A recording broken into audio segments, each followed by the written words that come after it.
Welcome to mastermind of GK. एक बार फिर से आप लोग का स्वागत है मास्टरमाइंड ऑफ जीके में। आज हम लोग 100 प्रश्नों का जबरदस्त प्रैक्टिस सेट देखने वाले हैं फ्रेंड्स। इसमें आपको सभी सेक्शन से प्रश्न देखने को मिलेंगे और ये प्रैक्टिस सेट आपका 24 जनवरी को जो होने वाला है होमगार्ड का एग्जाम उसके लिए, और साथ ही साथ 14 मार्च और 21 मार्च का जो बिहार पुलिस कांस्टेबल का एग्जाम होने वाला है उसके लिए बहुत ही ज़्यादा इंपॉर्टेंट है। इसलिए पूरा प्रैक्टिस सेट जरूर देखिएगा फ्रेंड्स, डिस्क्राइब के साथ देखिएगा, थोड़ा वक्त दीजिए, इसमें बहुत कुछ आपको सीखने को मिलेगा। रिक्वेस्ट है फ्रेंड्स कि अभी तक चैनल को सब्सक्राइब नहीं किए तो चैनल को सब्सक्राइब कर बेल आइकन को जरूर दबा दे, तभी तो आपको महत्वपूर्ण वीडियो का नोटिफिकेशन समय से मिलता रहेगा। वीडियो अच्छा लगे तो लाइक कर दीजिएगा फ्रेंड्स। तो चलिए फटाफट शुरू करते हैं। देखिए, मैं पहले ही बता चुका हूं कि मैथ का सोल्यूशन मैं अलग से 17 तारीख से दूंगा फ्रेंड्स। फिर भी इसमें जो मैथ है जो अभी बनने लायक है फटाफट जो शॉर्ट में बन जाएगा उसको मैं दे देता हूं, एक दो प्रश्न का। बाकी जो 8-9 प्रश्न बचेगा सभी का सोल्यूशन मैं अलग से दूंगा। तो पहला सवाल आपका देखिए फ्रेंड्स, आपका मैथ से ही है। किसी त्रिभुज की भुजाएं 5 मीटर, 12 मीटर और 13 मीटर है तो त्रिभुज का क्षेत्रफल क्या होगा। तो देखिए फ्रेंड्स, कर्ण बराबर क्या होता है इसको देख लीजिए। तो समकोण त्रिभुज लग रहा है, जैसे 13 का स्क्वायर करिए कितना हो जाएगा 169 आ रहा है। फिर लंब स्क्वायर जोड़ आधार स्क्वायर करिएगा तब 25 जोड़ कितना हो रहा है 144। इसका मतलब क्या है, दोनों को देखिए 169 ये भी आ रहा है, दोनों के 169 है। नहीं, समकोण त्रिभुज का है। समकोण त्रिभुज का जनरल जो फॉर्मूला होता है क्या होता है, 1/2 आधार गुने ऊंचाई होता है, यानी 5 गुने 12 हो जाएगा। ठीक है, ये आपका जो सबसे लंबा वो कर्ण हो गया। आधार 12 हो गया फ्रेंड्स और 5 मीटर ऊंचाई हो गया, तो इसको काट दे 12 25 60 हो गया। तो 60 में 2 से दिया तो 30 हो जाएगा, यानी 30 वर्ग मीटर इसका सिंपल आंसर हो जाएगा। मेरे ख्याल से क्वेश्चन समझ गए होंगे। ठीक है फ्रेंड्स, ये साधारण त्रिभुज का जो क्षेत्रफल होता है समकोण त्रिभुज का उससे निकल जाएगा 1/2 आधार गुने ऊंचाई। तो आधार मान लेते हैं कितना 12 और ऊंचाई कितना है तो 5, तो हो जाएगा ना 2 छक 12 यानी 6 पचे 30, यानी इसका right answer option number A हो जाएगा। सवाल नंबर 1 का राइट आंसर 1 हो जाएगा। चलिए देखिए, थोड़ा लॉन्ग जाएगा फ्रेंड्स, इसका सोल्यूशन मैं बाद में दूंगा। और देखिए फ्रेंड्स, सवाल नंबर 3 तो बहुत ही सिंपल है, इसको आराम से बना सकते हैं आप। क्या है आपका, देखिए 50 का क्यू है, नहीं दिख रहा है फ्रेंड्स, थोड़ा सा और जूम कर देते हैं। थोड़ा 50 का क्यू है, प्लस में -30 का क्यू है, फिर प्लस में -20 का क्यू। तो 50 का 3 बार क्यू करिएगा तो कितना आएगा आपको, आ जाएगा 5 पचे 25। ठीक है फ्रेंड्स, यानी 125 हो जाएगा।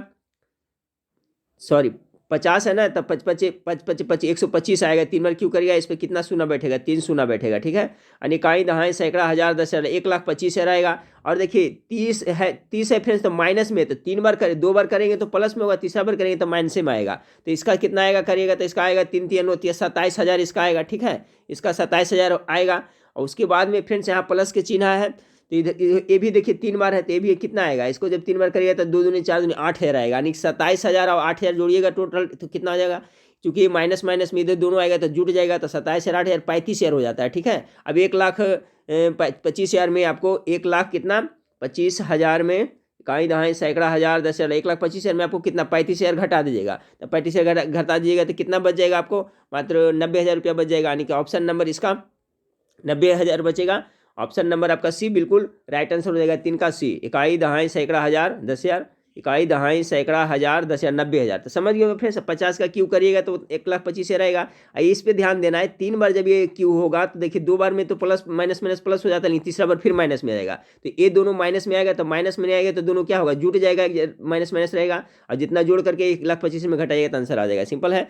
चलिए फ्रेंड्स, अब देखिए यहाँ पर से आपको सवाल नंबर 4 से देखते चलिए, सबको थोड़ा देखते चलेंगे। सवाल नंबर 4 आपका क्या है, सॉरी सवाल नंबर 4 आपका क्या है कि भारत का केंद्रीय औषधीय अनुसंधान संस्थान कहाँ स्थित। बहुत अच्छा सवाल है। ठीक है फ्रेंड्स, तो सवाल नंबर 4 का जो राइट आंसर हो जाएगा ऑप्शन नंबर डी हो जाएगा। आपका भारत का जो केंद्रीय औषधीय अनुसंधान संस्थान है जो आपका लखनऊ यूपी यानी उत्तर प्रदेश के लखनऊ में स्थित है। तो सवाल नंबर 4 का जो राइट आंसर हो जाएगा आपका ऑप्शन नंबर डी हो जाएगा। अगला सवाल आपका है कि राष्ट्रीय ग्रामीण विकास संस्थान कहाँ स्थित है। ये भी बहुत पूर्ण सवाल है।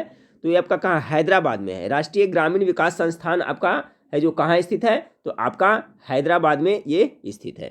चलिए अगला सवाल आपका देखिए, अंग्रेजी से दे दिया है फ्रेंड्स, अंग्रेजी से दे दिया है कि choose the indirect speech of the given sentence Ram said invited comma I am planning to migrate. तो सवाल नंबर 6 का जो राइट आंसर होगा फ्रेंड्स ऑप्शन नंबर ए हो जाएगा। Ram said that he was planning to migrate, यानी ऑप्शन नंबर ए इसका बिल्कुल राइट आंसर हो जाएगा 6 का। चलिए सवाल नंबर 7 को देखते हैं। सवाल नंबर 7 आपका है कि choose the passive form of the given sentence. Passive कर रहा है तो his mother was comforting him, his mother was comforting him. तो क्या हो जाएगा इसमें फ्रेंड्स, सवाल नंबर 7 का कि he was being comforted by his mother. ठीक है, यानी ऑप्शन नंबर बी 7 का बिल्कुल राइट आंसर होगा, he was being comforted by his mother. तो देखिए friends, passive voice active voice एक प्रश्न पूछा जा सकता है आपको, फिर आइटम से पूछा जा सकता है, तो आप पैटर्न देखते चले। अगला सवाल है फ्रेंड्स कि choose the word opposite in meaning. आपका है क्या है, बैरन है। तो बैरन मतलब क्या होता है फ्रेंड्स, बैरन मतलब एक तरह से बंजर होता है, ठीक है, बंजर होता है जहाँ पे कुछ नहीं उपजता है, कोई भी साग सब्जी नहीं उपजता, बंजर होता है। तो इसका क्या फर्टाइल हो जाएगा, फर्टाइल मतलब क्या होता है, उपजाऊ। तो याद रखिए बैरन का है जो अपोजिट मीनिंग क्या हो जाएगा, यानी एंटोनिम क्या हो जाएगा, तो फर्टाइल हो जाएगा। सवाल नंबर 9 को देखिए। सवाल नंबर 9 आपका है कि choose the best prefix for the word use in sentence. Prefix मतलब क्या होता है फ्रेंड्स, मैं बता चुका हूँ, उपसर्ग होता है, ठीक है। तो पहले लगेगा तो क्या होगा, तो सवाल नंबर 9 का जो राइट आंसर होगा फ्रेंड्स ऑप्शन नंबर सी हो जाएगा, ठीक है। ही डिसमाउंटेड फ्रॉम द हॉर्स, ठीक है, ही डिसमाउंटेड फ्रॉम द हॉर्स। सवाल नंबर हो जाएगा फिर सवाल नंबर 9 का राइट आंसर ऑप्शन नंबर यहाँ पर सी हो जाएगा, डिस इसमें लगेगा, ठीक है। डिस प्रीफिक्स यानी डिस उपसर्ग का प्रयोग इसमें होगा। जैसे डिसमाउंटेड मतलब क्या होता है, तो घोड़ा से उतरना होता है, ठीक है। तो ऑप्शन नंबर आपका सी बिल्कुल इसका राइट आंसर हो जाएगा। चलिए सवाल नंबर अब देखते हैं 10 को देखते हैं। Choose the correct options. They could have been delayed by the snow. Yes they, यहाँ पर क्या होगा, यस दे क्या होगा यहाँ पर फ्रेंड्स, तो यहाँ पर हो जाना चाहिए आपका कुड, यस दे यहाँ पर हो जाना चाहिए आपका कुड हैव होना चाहिए, ठीक है। यहाँ पर यानी ऑप्शन नंबर ए इसका बिल्कुल राइट आंसर हो जाएगा। सवाल नंबर 10 का क्या हो जाएगा, कुड हैव हो जाएगा। चलिए अगला सवाल देखते हैं फ्रेंड्स। अब देखिए आपका जीके जीएस से आ गया, जर्मन सिल्वर में निम्नलिखित धातुएं होती है। बहुत अच्छा सवाल है। तो जर्मन सिल्वर में मुख्य रूप से आपको तांबा, जस्ता और निकेल होता है। याद रखिएगा, तांबा, जस्ता और निकेल को मिलाकर करके जर्मन सिल्वर का निर्माण किया जाता है फ्रेंड्स, ठीक है। जिसमें आपको जिसमें सबसे ज़्यादा जो मात्रा होता है जस्ता का होता है, ठीक। जिसमें सबसे ज़्यादा मात्रा किसका होता है, तांबा का होता है। जो जर्मन सिल्वर होता है उसमें करीब 60% होता है जो क्या होता है, तांबा होता है, और 20% जो होता है क्या होता है, जस्ता होता है, और करीब 20% ही निकेल होता है। तो जर्मन सिल्वर किससे बनता है, तांबा, जस्ता और निकेल से। अच्छा सवाल है, याद रखें। अगला है फ्रेंड्स मरकरी अंग्रेजी में, मरकरी हिंदी में पारा क्या है, ये लिक्विड धातु है यानी द्रव धातु। ऑप्शन नंबर 20 का 12 का बिल्कुल राइट आंसर हो जाएगा, क्या, मरकरी धातु है। और पारा का जो अयस्क कभी कभी पूछा जाता है फ्रेंड्स, तो किससे इसका बताया, सिनेबार अयस्क जो किसका है, पर आपका पारा का सिनेबार है जो अयस्क है, ये भी आप लोग जरूर याद रखेगा। और पारा है जो आपका जमता है, कितना पर जमता है फ्रेंड्स, तो पारा है तो -39 डिग्री सेल्सियस पे क्या है, पारा जम जाता है, ये भी याद रखिएगा। पारा जमने का जो टेम्परेचर है, आपका जो हिमांक है, फ्रीजिंग पॉइंट है, वो कितना है, तो 39 डिग्री सेल्सियस पे पारा जम जाता है। यह एक लिक्विड धातु है, ठीक है। चलिए अगला सवाल को लिखते हैं। अगला सवाल आपका है 13 नंबर, नीचे दिए गए ईंधन में इसमें सर्वाधिक उष्मीयमान है। तो देखिए सर्वाधिक उष्मीयमान किसका होगा, जो प्राकृतिक गैस है फ्रेंड्स उसका हो जाएगा। अब देखिएगा जो एलपीजी गैस वगैरह सब जलाते थे, नीला नीला जलता है, ठीक है। लकड़ी जलाइएगा तो देखिए कैसा जलता है, पीला उजला जलता है। कोक भी उसी तरह से, पत्थर का कोयला भी उसी तरह से। सबसे ज़्यादा जो प्राकृतिक गैस का जो है उष्मीयमान अधिक होता है। तो 13 नंबर सवाल का right answer option number D हो जाएगा। चलिए सवाल नंबर 14 को देखते हैं कि प्रदूषकों के रूप में फिनोलिक्स को गंदे पानी से किसका प्रयोग करके निकाला जा सकता है। प्रदूषकों के रूप में फिनोलिक्स को गंदे पानी से किसका प्रयोग करके निकाला जा सकता है। तो सवाल नंबर जो 14 इसका राइट आंसर हो जाएगा, ऑप्शन नंबर डी हो जाएगा, बहुलक अधिशोक के द्वारा निकाला जा सकता है। अगला सवाल है फ्रेंड्स, देखिए नाइट्रोजन किसका अनिवार्य घटक होता है। बहुत इंपॉर्टेंट सवाल है ये भी है। तो कौन सा है फिर, नाइट्रोजन होता है जो आपका प्रोटीन का घटक होता है, ठीक है। ऑप्शन नंबर 20 का बिल्कुल राइट आंसर हो जाएगा। नाइट्रोजन किसका अनिवार्य घटक होता है, तो प्रोटीन का, याद रखिएगा। अगला सवाल है आपका कि अपनी खिचड़ी अलग पकाना का अर्थ बताइए। देखिए हिंदी से प्रश्न इसी तरह से आपको मिक्स कर करके ही आपको होमगार्ड में और बिहार पुलिस में प्रश्न पूछा जाएगा। तो अपनी खिचड़ी अलग पकाना क्या होना, यानी सबसे अलग रहना, ठीक है। देखिए बहुत सटा कर दिया, अपने ही काम में लगे रहना, नहीं ये तो अपना दूसरा जो मशगूल हो गया। ये अपनी खिचड़ी अलग पकाना यानी किसी सबसे अलग रहना, ठीक है। ऑप्शन नंबर ए पूरा सुटेबल हो रहा है। तो 16 का जो राइट आंसर हो जाएगा ऑप्शन नंबर ए हो जाएगा। चलिए सवाल नंबर 17 को देखें। सवाल नंबर 17 आपका है कि 2016 में नासिरा शर्मा को किस उपन्यास के लिए पुरस्कार प्रदान किया गया, ठीक है। तो याद रखिएगा परिजात। 17 का जो राइट आंसर ऑप्शन है परिजात। कभी उलट करके क्वेश्चन पूछा जाएगा फ्रेंड्स कि परिजात के उपन्यास इसके लेखक कौन है, तो नासिरा शर्मा है, जिन्हें 2016 में क्या है उनको पुरस्कार दिया गया था। तो याद रखिए परिजात के लेखक कौन है, तो नासिरा शर्मा। तो सवाल नंबर 18 को देखें, उदास शब्द का बहुवचन क्या होगा। ध्यान से याद रखिएगा फ्रेंड्स, उदास का बहुवचन, तो उदास है जो हमेशा क्या होता है, एक वचन में होता है, इसका बहुवचन होता ही नहीं होता है। उदासियाँ, उदासीपन, उदासी सब गलत हो जाएगा, ठीक है। तो इसका जो राइट आंसर ऑप्शन नंबर ये होगा, उदास का एक बहुवचन होता ही नहीं, हमेशा क्या होता है, एक ही वचन में रहता है, ठीक है। कभी उदासियाँ सुने हैं, नहीं, उदास, उदासी ये सब तो होगा, लेकिन इसका बहुवचन नहीं होता है, एक ही रूप में रहता है, ठीक है। 18 के राइट आंसर ऑप्शन नंबर ये हो जाएगा। सवाल नंबर 19 को देखिए, अनुचित जोड़े को छाटिए। तो डंके के चोट पर, तो स्पष्ट शब्दों में तो सही है। फिर तूती बोलना, विरक्ति होना, यही आपका अथी है फ्रेंड्स, आपका ये जोड़ा जो अनुचित जोड़ा है। बाकी देखिए, जहर की पुड़िया तो कहता है धोखेबाज को कभी कहते हैं ढेर करना, मैंने हरा देना, किसी को ढेर कर दिए। ऑप्शन नंबर बी है जो अनुचित है, ठीक है फ्रेंड्स, ये है जो अनुचित जोड़ा है। यानी तूती बोलना का विरक्त होना ये गलत है, ठीक है। तूती बोलना मतलब किसी का होता है ना फ्रेंड्स, बाहुबली होना, उसका तूती बोलता है, आप लोग सुने होंगे, ठीक है। तो विरक्त होना ये गड़बड़ है।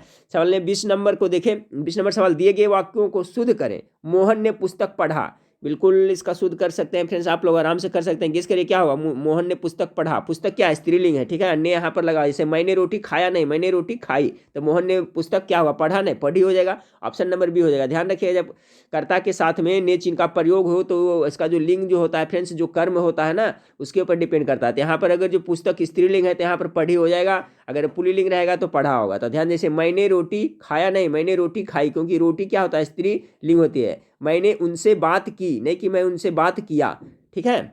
इस तरह से यहाँ पर ऑप्शन नंबर बी होगा, मोहन ने पुस्तक पढ़ी। 20 का राइट आंसर क्या हो जाएगा, ऑप्शन नंबर बी हो जाएगा। चलिए सवाल नंबर 21 को देखते हैं कि निम्न में से कौन सा एक कथन सही नहीं है। कौन सा कथन सही है जो नहीं है। तो तापमान बढ़ने पर वायु में ध्वनि का वेग बढ़ता है। जी हाँ, बिल्कुल सही है। तापमान अगर बढ़ाइएगा तो वायु में ध्वनि का वेग बढ़ जाता है। वायु में ध्वनि वेग दाब पर निर्भर करता है। जी हाँ, आपका प्रेशर पर भी निर्भर करता है। सी, आर्द्रता के बढ़ाने पर वायु में ध्वनि का वेग कम, ये गलत है फ्रेंड्स। मॉइस्चर जब बढ़ता है तो आर्द्रता बढ़ता है तो उससे क्या, वायु में ध्वनि का वेग बढ़ जाता है। घटता है आर्द्रता तो घट जाता है, बढ़ता है तो बढ़ जाता है। उसी तरह से तापमान के बढ़ने पर भी है जो ध्वनि का वेग बढ़ जाता है। तो यहाँ स्पष्ट रूप से एक गलत हो गया, ऑप्शन नंबर सी। कह रहा है कि आर्द्रता के बढ़ने पर वायु में ध्वनि का वेग कम हो जाता है, बिल्कुल गलत है। ये क्या है कि आर्द्रता बढ़ने से ध्वनि का वेग बढ़ेगा और आर्द्रता घटे से कमता है। तो यहाँ पता चल गया फ्रेंड्स। लास्ट वाला भी देख लीजिए, आयाम तथा आवृत्ति के परिवर्तन से वायु में ध्वनि वेग प्रभावित नहीं होता है, बिल्कुल सही है। यानी ऑप्शन नंबर सी 21 का जो बिल्कुल राइट आंसर हो जाएगा। सवाल नंबर 22 को देखें कि एक मकान में 2 बल्ब लगे हैं, उनमें से एक दूसरे से अधिक प्रकाश देता है, निम्न में से कौन सा कथन सही। देखिए, इस टाइप का प्रश्न आपको पूछा जाता है आजकल, फिर से एग्जाम में थोड़ा टफ किया गया है। ये प्रैक्टिस सेट का है जो क्वेश्चन लेवल बहुत अच्छा है। देखिए फ्रेंड्स, मेरे पास कम से कम तो 10 प्रैक्टिस सेट है आपका होमगार्ड बिहार पुलिस का, लेकिन सभी से मैं संतुष्ट नहीं होता हूँ। मैं मिक्स करके आपको प्रोवाइड करा रहा हूँ, क्योंकि सर बहुत सारे प्रैक्टिस सेट में बहुत सारे आंसर गलत दिया हो रहा था, तो उसको सोल्यूशन करने में काफ़ी ज़्यादा टाइम मिलता है और क्वेश्चन का लेवल भी अच्छा नहीं रहता है। तो जो बढ़िया मेरे पास प्रैक्टिस सेट है फ्रेंड्स, जिसका क्वेश्चन का लेवल अच्छा है, जिसमें कम गलतियाँ हो, वही मैं आपको मिला करके प्रोवाइड करा रहा हूँ। तो अभी से एग्जाम तक आप लोग जरूर बने रहिएगा फ्रेंड्स, और आपको वेबसाइट पर भी बहुत कुछ हेल्प मिलेगा पढ़ने के लिए, और एक भी पैसा नहीं फ्रेंड्स, फ्री ऑफ कॉस्ट सब पढ़ सकते हैं यूट्यूब पर और वेबसाइट पर, कहीं पे एक पैसा की जरूरत नहीं है। बस आप लोग सपोर्ट बनाए रखें फ्रेंड्स। तो सवाल नंबर 22 का आपका है क्या है कि एक मकान में बल्ब लगे हैं, उनमें से एक दूसरे से अधिक प्रकाश देता है, तो निम्न में से कौन सा कथन सही है। तो पढ़ते देते हैं फ्रेंड्स, इसको ध्यान से देखिए, सब प्रश्न बहुत इंपॉर्टेंट है। प्रकाश की दीप्ति रेजिस्टेंस पर निर्भर नहीं है। आपका इसमें कह रहा है कौन सा कथन सही है, तो गलत है। दोनों बल्ब में रेजिस्टेंस समान है, ये भी गलत है। अधिक प्रकाश वाले बल्ब में रेजिस्टेंस अधिक है, और है कम प्रकाश वाले बल्ब में रेजिस्टेंस अधिक है। तो सवाल नंबर जो 22 का जो राइट आंसर होगा फ्रेंड्स, ऑप्शन नंबर डी हो जाएगा, ठीक है। यही है जो आपका सही कथन है कि जो कम प्रकाश वाले बल्ब है उसमें रेजिस्टेंस क्या होता है, अधिक होता है। 22 का डी हो जाएगा। जो कम प्रकाश वाले बल्ब है उसमें रेजिस्टेंस अधिक होता है, यही कारण है कि वो क्या है, कम लाइट देता है। तो सवाल नंबर 22 का जो राइट आंसर क्या हो गया, रेजिस्टेंस अधिक रहने से क्या होता है, कम देगा, ठीक है फ्रेंड्स। यानी ऑप्शन नंबर डी इसका बिल्कुल राइट आंसर। अच्छी तरह से याद कर ले फ्रेंड्स, हो सकता है इस टाइप का प्रश्न पूछा जाए। अगर 2 बल्ब है एक मकान में, एक बल्ब है जो कम प्रकाश दे रहा है, तो उसका रीजन क्या है, उसका कारण क्या है। तो कम प्रकाश वाले बल्ब में रेजिस्टेंस क्या होता है, ठीक है, प्रतिरोध अधिक होता है, यही कारण से वो प्रकाश कम देता है। तो याद रखिएगा। सवाल नंबर 23 को देखते हैं कि प्रक्षेप्य गति की स्थिति में कहाँ कोणीय संवेग न्यूनतम होता है। तो देखिए जब प्रक्षेप की स्थिति होती है तो कोणीय संवेग का न्यूनतम मान आपका प्रारंभिक बिंदु पर ही होता है। तो ये सब प्रश्न को याद कर ले डायरेक्ट। मैं तो बताया कि एक नोटबुक रखे, जो जो प्रश्न थोड़ा टिपिकल लगे उसको नोट कर ले, वीडियो को पॉज कर करके उसको प्रत्येक दिन 2-4 दिन देखिए, वो आपका माइंड में आ जाएगा। बाकी सब प्रश्न तो आपको आता ही है। मुझे पता है कि 60 से 65% तैयारी सभी लोग को रहता है फ्रेंड्स। यहाँ पर मार खाते कहाँ 1-2 प्रश्न 4 प्रश्न में। तो 4 प्रश्न जो नया आता है उसको आप नोट करके रखें, प्रत्येक दिन देखें ताकि वो परमानेंट मेमोरी में चला जाए। इसी तरह से तैयारी की जाती है। तो सवाल नंबर 22 का राइट आंसर क्या हो गया फ्रेंड्स? सवाल नंबर 23 का right answer option number A हो गया कि प्रक्षेप गति की स्थिति में कहाँ कोणीय संवेग न्यूनतम होता है? तो प्रारंभिक बिंदु पर होता है।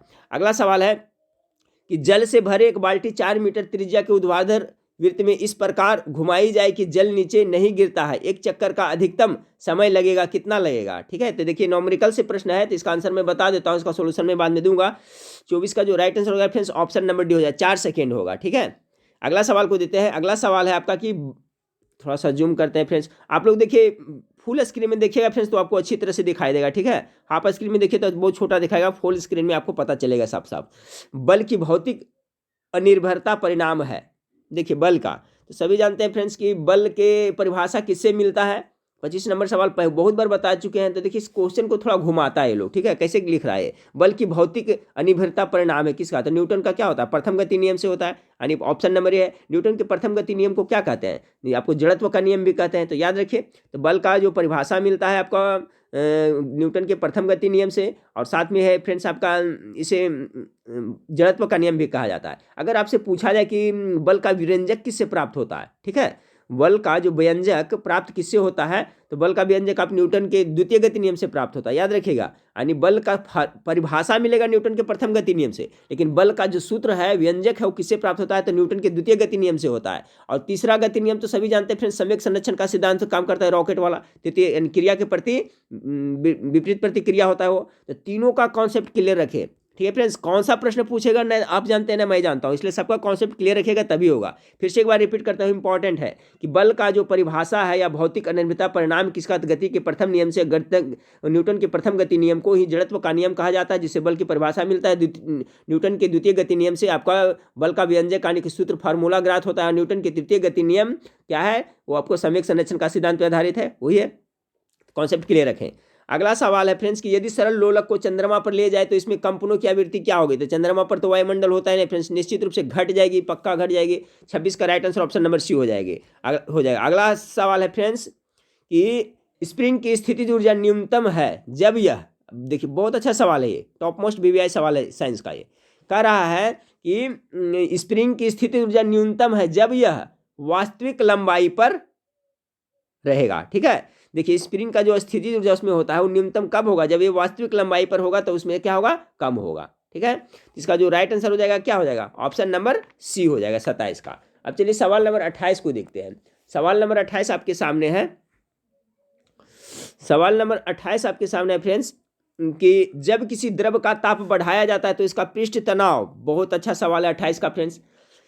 तो देखिए जब किसी द्रव का तापमान बढ़ाइएगा तो क्या होगा? इसका जो सरफेस टेंशन वो क्या होगा? घट जाएगा। ठीक है, याद रखिएगा, घटेगा। ऑप्शन नंबर बी इसका बिल्कुल राइट आंसर होगा। जब किसी द्रव का तापमान बढ़ाया जाता है तो इसका पृष्ठ तनाव क्या होता है? घटता है। तो इस सब प्रश्न को याद रखिए फ्रेंड्स, क्योंकि एग्जाम में कंफ्यूजन होता है, इसको बार बार रिपीट करिएगा। चलिए, तो सरफेस टेंशन के बारे में हो गया आपका। तापमान बढ़ाने से क्या है? ये घटता है। चलिए अगला सवाल आपका है कि एक समान वृत्तीय गति में त्वरण होता है, क्या होता है? एक समान जो वृत्तीय गति होगा उसमें त्वरण का मान क्या होगा? तो ये होगा परिणाम में नियत व त्रिज्या के अनुदिश भीतर की ओर होती है। सवाल नंबर 29 का right answer option number B होगा कि एक समान वृत्तीय गति में त्वरण होता है तो परिणाम में नियत व त्रिज्या के अनुदिश भीतर की ओर होगा। ऑप्शन नंबर 20 का राइट आंसर हो जाएगा। सवाल नंबर 30 को देखते हैं। सवाल नंबर 30 आपका है कि द्रव से भरे पात्र की तली पर दाब निर्भर नहीं करता है। तो 30 का जो राइट आंसर होगा फ्रेंड्स ऑप्शन नंबर सी, तली के क्षेत्रफल। द्रव से भरे पात्र की तली पर दाब निर्भर नहीं करता है। किस पे निर्भर करता है फ्रेंड्स? तो आपका तली के क्षेत्रफल पर निर्भर करता है। देखिए किस तरह से क्वेश्चन को घुमाया है। कहेगा द्रव से भरे पात्र की तली पर दाब निर्भर नहीं करता है। ठीक है, तली पर नहीं करता है तो किस पे करता है? तो तली के दाब पर नहीं बल्कि तली के क्षेत्रफल पर निर्भर करता है।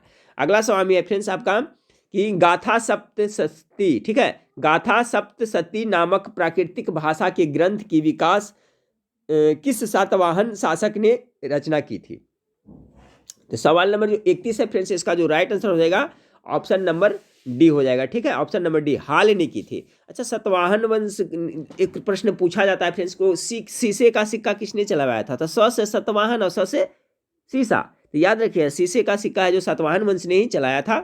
यहाँ पूछा जा रहा है, गाथा सप्तशती नामक प्राकृतिक भाषा के ग्रंथ कि किस सातवाहन शासक ने रचा था? तो हाल ने आपको ये रचा था। सवाल नंबर 31 का जो राइट आंसर हो जाएगा फ्रेंड्स, आपका ऑप्शन नंबर डी हो जाएगा। चलिए अगला सवाल को देखते हैं। अगला सवाल है आपका 32 नंबर सवाल। देखिए 32 नंबर सवाल आपका है कि महरौली के लौह स्तंभ पर कौन सा नाम उत्कीर्ण है? बहुत अच्छा सवाल है। महरौली का, तो महरौली का जो लौह स्तंभ है उस पर किसका नाम है अंकित है फ्रेंड्स? तो इसमें हो जाएगा चंद्रगुप्त द्वितीय। तो चंद्रगुप्त द्वितीय को ही चंद्र कहा जाता था। ऑप्शन नंबर डी इसका बिल्कुल राइट आंसर हो जाएगा। महरौली के लौह स्तंभ पर कौन सा नाम उत्कीर्ण है? तो चंद्र का नाम उपयुक्त है। अब आपका फ्रेंड्स महरौली का जो लौह स्तंभ है वो कहाँ स्थित है? कभी कभी पूछा जाता है, तो याद रखिएगा महरौली का जो लौह स्तंभ है कहाँ स्थित है? ये दिल्ली में है। इसके बारे में थोड़ा जान ले, ये कहाँ है? दिल्ली में है। और चंद्र शब्द है जो किसके लिए प्रयोग किया गया है महरौली के लेख में? तो चंद्रगुप्त द्वितीय के लिए ही किया जाता है। ठीक है, चंद्र शब्द चंद्रगुप्त द्वितीय के लिए ही हुआ है, यानी ऑप्शन नंबर डी। वहाँ पर देखिए जो महरौली का लौह स्तंभ है उसमें चंद्र लिखा हुआ है। तो चंद्र है जो किसके लिए प्रयुक्त किया है? चंद्रगुप्त द्वितीय के लिए किया गया है। महरौली कहाँ है लौह स्तंभ? तो दिल्ली में स्थित है। इसे आप जरूर याद रखिएगा। और देखिए जो महरौली का जो लौह स्तंभ है ना, इसमें जो चंद्रगुप्त का जो विजय हुआ था फ्रेंड्स, उसका अभियान के बारे में उसमें लिखा हुआ है। ठीक है, उसमें जो चंद्रगुप्त द्वितीय है जो विजय अभियान जो किया था, उसको जहाँ जहाँ जीता था उसका बारे में उस पर जिक्र किया हुआ है। तो याद रखिए दिल्ली में है। और चंद्र हो जाएगा, चंद्र किसके लिए? चंद्रगुप्त द्वितीय के लिए। कला के क्षेत्र में गुप्तकालीन शासकों की प्रमुख देन क्या थी? कला के क्षेत्र में गुप्तकालीन शासकों की प्रमुख देन क्या थी? तो सवाल नंबर 33 का हो जाएगा फ्रेंड्स आपका अजंता की चित्रकारी, तो आपका गुप्तकाल का ही था। 2 में 10 अवतार मंदिर भी उसी का था फ्रेंड्स। और आपका हो गया 33, 3 में है आपका एक मुख लिंग की मूर्ति, यानी ये भी उन्हीं का था। 3 था। अच्छा, धौली का हाथी गुफा, ये धौली वाला ये गलत हो जाएगा। ठीक है फ्रेंड्स, तो ये आपका जो option number C right answer होगा। देखिए कला के क्षेत्र में गुप्तकालीन शासकों की प्रमुख देन क्या था? तो आपका अजंता की चित्रकारी गुप्त काल में हुआ था। दशावतार मंदिर भी उन्हीं के शासनकाल में बना था। एक मुख लिंग की पूर्ति भी धौली वाला का जो हाथी वो धौली का हाथी गुफा वाला, वो इसका नहीं हो जाएगा। 33 का जो राइट आंसर हो जाएगा आपका क्या हो जाएगा? ऑप्शन नंबर सी हो जाएगा, याद रख लीजिएगा। अब चलिए आपका सवाल नंबर, इसे ये प्रश्न कभी पूछा जाता है फ्रेंड्स कि धौली का हाथी है तो हाथी गुफा वाला है, तो ये जानते हैं क्या है? ये आपका याद रखिएगा मौर्यकालीन है। ठीक है, ये जो धौली का जो हाथी है हाथी जो हाथी गुफा है इसका जो मौर्यकालीन है। और इसको धौली का हाथी का निर्माण किसने करवाया था? अशोक ने करवाया था। अशोक किस वंश से था? मौर्य वंश से था, बिंदुसार। ठीक है, चंद्रगुप्त मौर्य उसी वंश से था। तो देखिए अजंता की चित्रकारी, दशावतार मंदिर, एक मुख लिंग मंदिर तो आपको गुप्तकालीन हो गया। लेकिन धौली का जो हाथी है बोला है फ्रेंड्स, ये आपका हो जाएगा अशोक ने बनवाया था और ये मौर्यकालीन था। ठीक है, चलिए इसका कॉन्सेप्ट क्लियर हो गया। अगला सवाल है फ्रेंड्स कि स्तूप किसके प्रतीक माने जाते हैं? बहुत अच्छा सवाल है। तो स्तूप है जो क्या होता है? महापरिनिर्वाण का होता है। ठीक है, ऑप्शन नंबर सी इसका राइट आंसर हो जाएगा। ठीक है, और एक है फ्रेंड्स महाभिनिष्क्रमण। तो महाभिनिष्क्रमण घटना किसको कहते हैं? जब महात्मा गौतम बुद्ध जो गृह को त्याग किए थे फ्रेंड्स, उसको क्या कहते थे? महाभिनिष्क्रमण कहते हैं। इसका कॉन्सेप्ट क्लियर रखे। महापरिनिर्वाण हो गया जो आपका किसका हो गया फ्रेंड्स? तो स्तूप किसका प्रतीक मनाते हैं? महानिर्वाण का। और महानिभिष्क्रमण हो गया जब गृह त्याग किए थे और प्रथम उपदेश दिए थे, तो उसको क्या कहते थे? फिर धर्म चक्र परिवर्तन आप लोग को कहते थे। तो ये भी याद रखिएगा फ्रेंड्स, पूछा जाता है। चलिए अगला सवाल है कि अगला सवाल आपका है कि एलोरा के प्रसिद्ध कैलाश मंदिर का निर्माण किस वंश के शासकों ने करवाया था? एलोरा का तो सभी जानते होंगे मेरे ख्याल से। 35 का क्या राइट आंसर होने वाला है? तो 35 का हो जाएगा आपका फ्रेंड्स, कौन बनवाया था? सी हो जाएगा, राष्ट्रकूट वंश के। ठीक है, एलोरा का प्रसिद्ध कैलाश मंदिर का निर्माण किसने किया था? तो राष्ट्रकूट वंश ने करवाया था फ्रेंड्स। और राष्ट्रकूट वंश का संस्थापक कौन था? कभी कभी पूछा जाता है फ्रेंड्स, तो ये भी याद रखिएगा आपका कौन था? दंती दुर्ग। ठीक है, राष्ट्रकूट वंश का संस्थापक कौन था? दंती दुर्ग था। एलोरा के प्रसिद्ध कैलाश मंदिर का निर्माण राष्ट्रकूट वंश किसने किया था वो भी जान ले।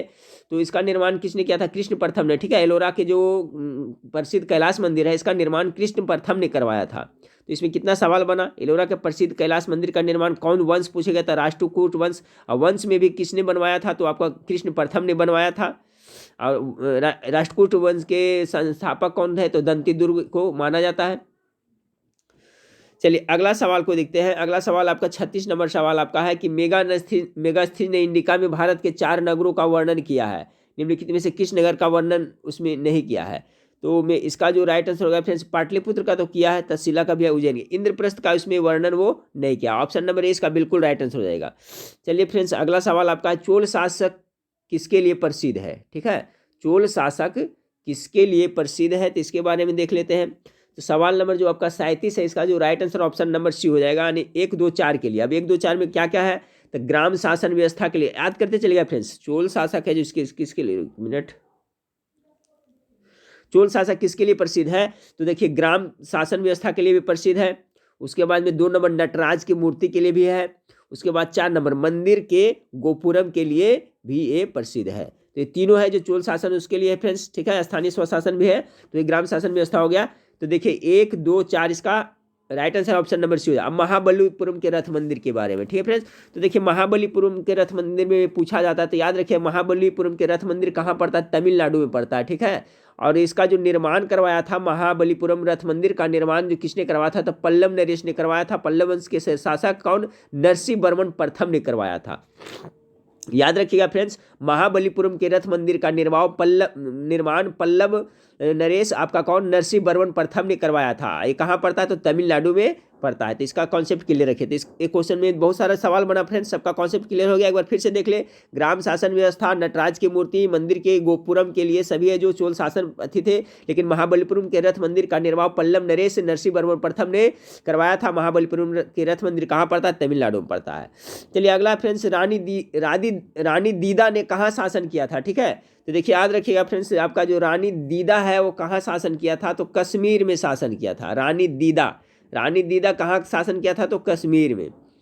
कुछ अटपटा सा लग रहा है रानी दीदा नाम फ्रेंड्स, इसको याद जरूर रखिएगा। रानी दीदा मतलब क्या होता है? आँख होता है। ठीक है फ्रेंड्स, तो देखिए इसको कुछ ट्रिक बैठा ले। रानी दीदा मतलब ठेठ भाषा में क्या कहते हैं? आँख कहते हैं। तो इनका दीदा यानी आँख बहुत तेज था। ठीक है, और कश्मीर में क्या होता है? बहुत सारे आतंकवादी रहता है, इनकी नज़र हमेशा पड़ते रहता था कि आतंकवादी कहाँ आ रहा है, नहीं आ रहा है। इनकी दीदा आँख बहुत तेज था। तो कुछ इस तरह से ट्रिक बैठा ले जाना ताकि आप लोग याद कभी नहीं भूले। तो रानी दीदा कहाँ? कश्मीर में, क्योंकि कश्मीर में बहुत आतंकवादी होता है, इनका नज़र दृष्टि बहुत तेज था, इसलिए वहाँ पर ये बहुत दिन तक शासन किए थे। तो रानी दीदा कहाँ शासन किए थे? तो कश्मीर में। इस तरह से आप याद रख कर लें, कुछ भी टिक्का भी डाल लीजिए कोई सवाल में।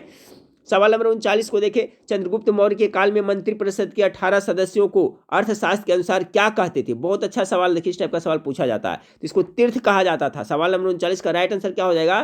तीर्थ कहा जाता था। चंद्रगुप्त मौर्य के काल में मंत्रिपरिषद के 18 सदस्यों को अर्थशास्त्र के अनुसार क्या कहा जाता था? तो आपको तीर्थ कहा जाता था। इसका कॉन्सेप्ट क्लियर हो गया फ्रेंड्स।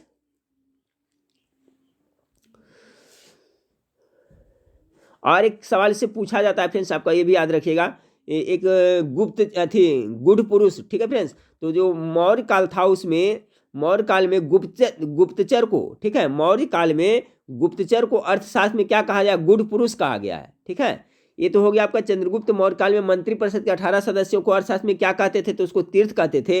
लेकिन आपसे पूछा जाए कि मौर्य काल में गुप्तचर को अर्थशास्त्र में क्या कहा जाता था? तो उसको गुड़ पुरुष कहा जाता था। गुड़ पुरुष कहा जाता था। याद रखिए क्या कहा जाता था? गुड़ पुरुष, गुप्तचर को। तो दोनों को याद रखिए, दोनों इंपॉर्टेंट है। चलिए सवाल नंबर 40 को देखते हैं। सवाल नंबर 40 आपका है कि निम्नलिखित में से किसकी सिफारिश के आधार पर संविधान सभा का गठन किया गया? बहुत अच्छा सवाल है फ्रेंड्स, इसको डिस्क्राइब करके देखेंगे। इसमें थोड़ा सा वक्त दीजिएगा, इसमें बहुत सारा सवाल बन रहा है। ठीक है, कह रहा है निम्नलिखित में किसकी सिफारिश के आधार पर संविधान सभा का गठन किया गया? तो इसका तो राइट आंसर पहले हो जाएगा कैबिनेट मिशन योजना। अब कैबिनेट मिशन योजना के बारे में थोड़ा बताता हूं फ्रेंड्स, अब ध्यान से सुनते चलिएगा। देखिए कैबिनेट मिशन योजना क्या था? तो देखिए संविधान के बनाने के संबंध में भारतीय नेताओं से विचार विमर्श करने के बाद में आपको 15 मार्च 1946 ईस्वी को 15 मार्च 1946 ईस्वी के ब्रिटेन के तत्कालीन प्रधानमंत्री क्लीमेंट एटली थे। ठीक है, उन्होंने क्या एक घोषणा किया, उस घोषणा को कैबिनेट मिशन के नाम से जाना जाता था। मेरे ख्याल से इससे सवाल क्या बन रहा है कि संविधान बनाने के संबंध में भारतीय नेताओं से विचार विमर्श करने के बारे में कब 15 मार्च 1946 में जो घोषणा किया था, कौन घोषणा किया था? तो क्लीमेंट एटली, याद रखिएगा। ठीक है, उसी घोषणा को क्या है? कैबिनेट मिशन कहा जाता है।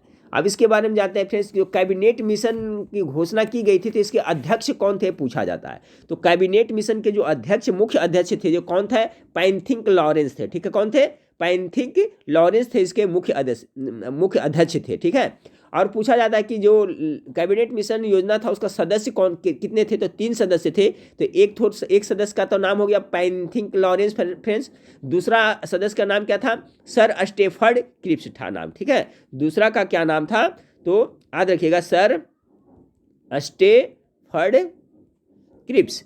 ठीक है, सर स्टेफर्ड क्रिप्स पहला हो गया आपका पैंथिक लॉरेंस, दूसरा हो गया, दूसरा सदस्य क्या कौन हो गया, सर स्टेफर्ड क्रिप्स, और तीसरा एवी एलेक्जेंडर थे। ठीक है, तीसरा कौन थे, एवी एलेक्जेंडर ये तीसरा सदस्य। तो ये सवाल पूछा जाता है ठीक है कि इनमें से कौन है जो सदस्य था या कौन नहीं था। तो इसका कॉन्सेप्ट आप जरूर क्लियर रखें। तो आप यहाँ पर बहुत सारा आपका जीके जीएस क्लियर हुआ फ्रेंड्स कि आपका कैबिनेट मिशन, ठीक है, कैबिनेट मिशन के अध्यक्ष कौन थे, तो पैंथिक लॉरेंस थे। और घोषणा किसने किया था फ्रेंड्स इसका, तो क्लेमेंट एटली ने किया था। और इसके सदस्य 3 कौन कौन थे ये भी देख लिए। तो सवाल नंबर आपका 40 का जो सवाल क्या था, फिर से देखिए, निम्नलिखित में से किसके सिफारिश के आधार पर संविधान सभा का गठन किया गया था, तो कैबिनेट मिशन के आधार पर किया गया था। अब देखिए फिर संविधान सभा का गठन कब हुआ था ये भी आपको पूछा जाता है। ठीक है, संविधान सभा का जो गठन है जो आपको जो जुलाई में हुआ था फ्रेंड्स, लेकिन प्रथम बैठक अगर जो पूछा जाए तो संविधान सभा का प्रथम बैठक कब हुआ था, 9 दिसंबर ना। संविधान सभा का जो प्रथम बैठक हुआ था आपको 9 दिसंबर, याद रखिएगा, 9 दिसंबर कितना, 1946 ईस्वी में हुआ था। अच्छा, संविधान सभा का जब प्रथम बैठक हुआ था 9 दिसंबर 1946 में, तो इसमें डॉक्टर सच्चिदानंद सिन्हा को, याद रखिए, डॉक्टर सच्चिदानंद सिन्हा को क्या किया गया था फ्रेंड्स, अस्थायी सदस्य चुना गया था।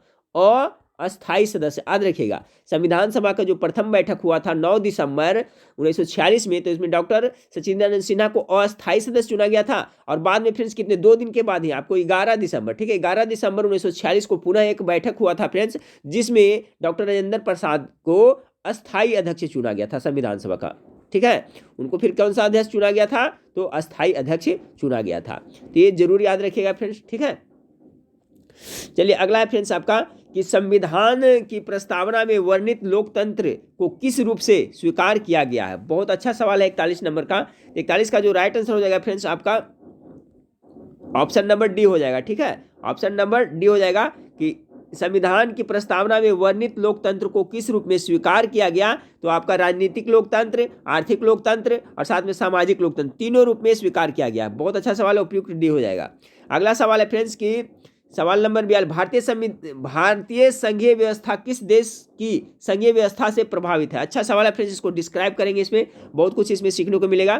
तो देखिए भारतीय संघीय व्यवस्था रहेगा फ्रेंड्स, तो आपका कहाँ हो जाएगा, कनाडा हो जाएगा। 42 का जो right answer option number C होगा। संघीय व्यवस्था है जो कहाँ के संविधान से लिया गया है, तो कनाडा के संविधान से लिया गया है। और संसदीय प्रणाली क्या रहेगा फ्रेंड्स, तो संसदीय प्रणाली हो जाएगा ब्रिटेन के संविधान से। ठीक है, अब देखिए फ्रेंड्स इसमें संयुक्त राज्य अमेरिका से क्या क्या लिया गया उसके बारे में मैं थोड़ा डिटेल बता देता हूँ, याद रखिएगा। जो संयुक्त राज्य अमेरिका है वहाँ से मौलिक अधिकार लिया गया है 1 में फ्रेंड्स।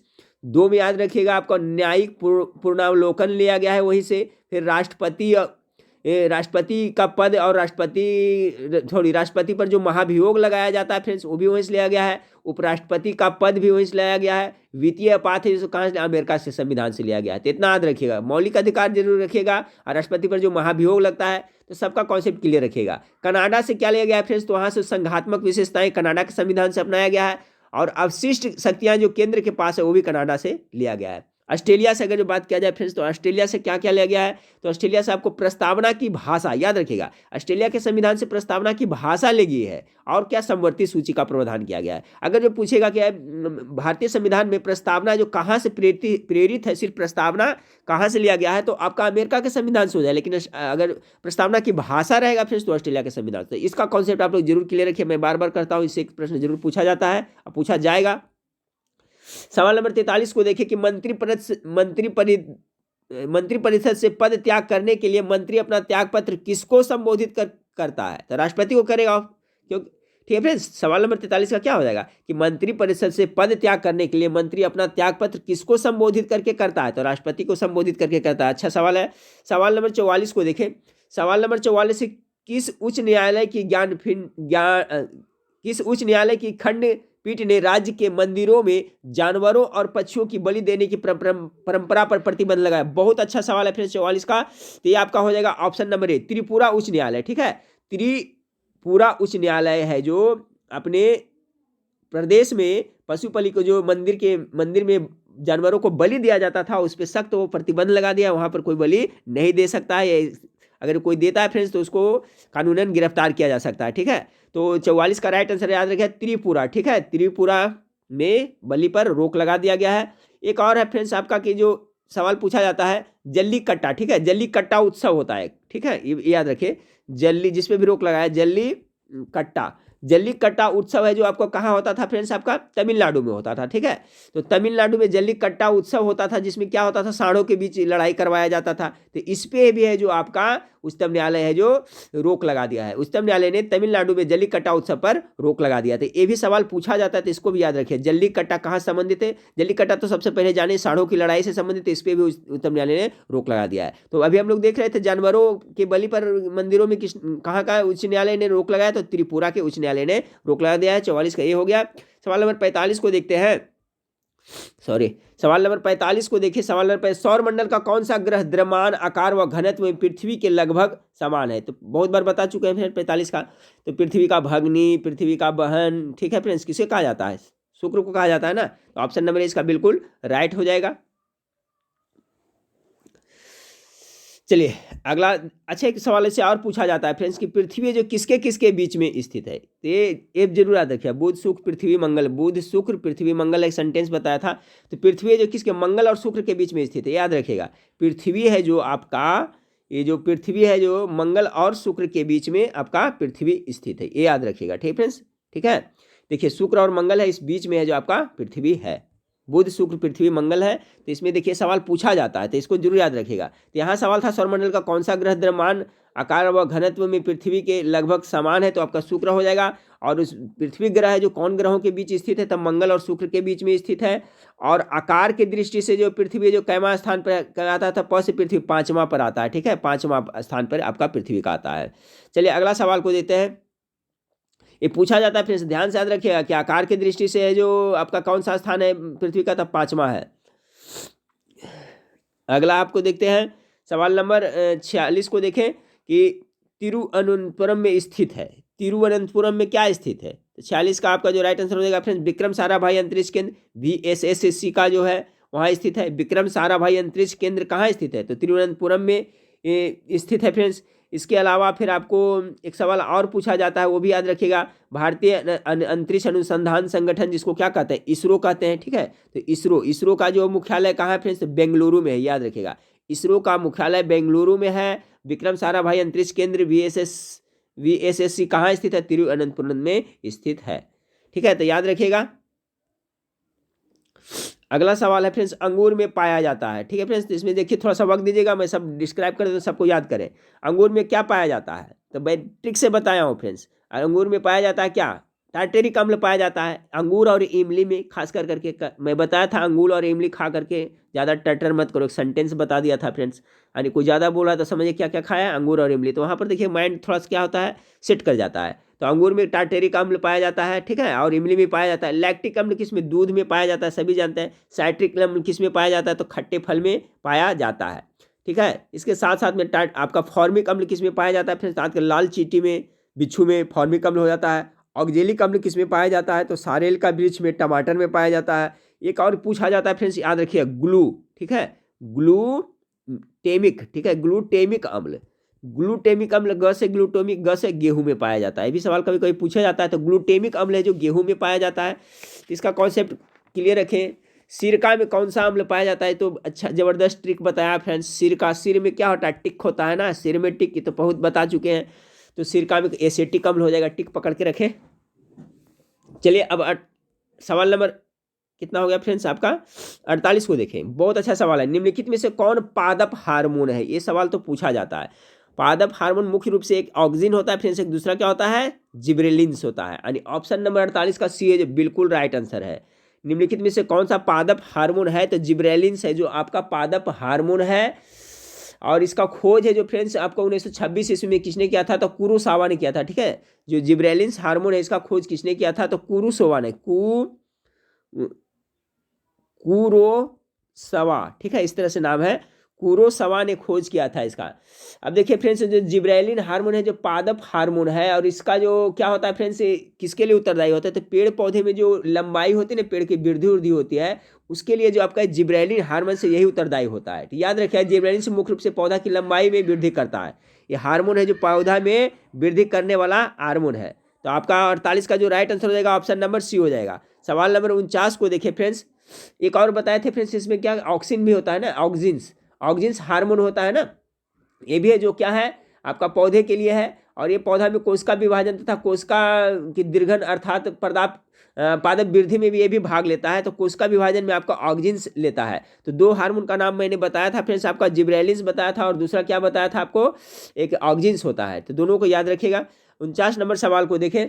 सवाल नंबर 49, निम्नलिखित में से कौन सा विटामिन बी कॉम्प्लेक्स ग्रुप से संबंधित नहीं है। थायमिन आपका है फ्रेंड्स, रेटिनॉल नहीं होगा, रेटिनॉल है विटामिन ए का रसायन, ये आपको बी कॉम्प्लेक्स में आता है। बाकी राइबोफ्लोविन फोलिक अम्ल तो ये करता है। ठीक है फ्रेंड्स, तो देखिए करंट निम्नलिखित में कौन सा विटामिन बी कॉम्प्लेक्स में नहीं आता है, तो रेटिनॉल है जो नहीं आता है 49 का, राइट आंसर बी हो जाएगा। बाकी B1 B2 B3 सभी तो सभी आता है, इस कॉम्प्लेक्स में आता है फ्रेंड्स। चलिए अगला सवाल को देते हैं। विश्व पशु दिवस निम्न में से किस दिन मनाया जाता है। विश्व पशु दिवस 50 का right answer option number D हुआ, 4 अक्टूबर को विश्व पशु दिवस मनाया जाता है। और फ्रेंड्स 9 अक्टूबर को क्या मनाया जाता है, आप हम लोग हमें कमेंट करके जरूर बताइएगा। ठीक है, एक सवाल आपसे आज मैं पूछ रहा हूं, इसमें 4 अक्टूबर को तो आपका मनाया जाता है क्या, विश्व पशु दिवस, और 9 अक्टूबर को क्या मनाया जाता है, हमें आप कमेंट करके जरूर बताइएगा 9 अक्टूबर को क्या मनाया जाता है।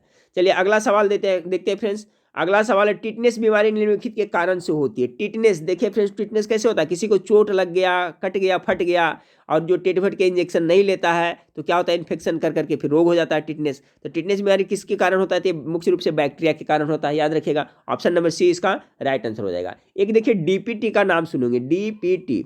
ठीक है, डीपीटी का टीका लगाया जाता है इसके रोग के लिए। ठीक है, डीपीटी का टीका लगाया जाता है किसके लिए, टिटनेस से रोकने के लिए। और डीपीटी का टीका जो मुख्य रूप से 3 बीमारी काम देता है, और तीनों का आंसर इसी में सिखा हुआ। देखिए डीपीटी, डी से डिप्थीरिया में काम आ गया, टी से टिटनेस काम आ गया, बच गया एक ठो क्या, पी तो काली खांसी में। तो याद रखिए फ्रेंड्स, डीपीटी का टीका है जो मुख्य रूप से 3 रोगों से बचाव के लिए दिया जाता है। डी से डिप्थीरिया, टी से टिटनस, और पी से क्या पकड़ के रखिए, काली खांसी के इलाज के लिए टीका दिया जाता है। तो याद रखिए डीपीटी का टीका।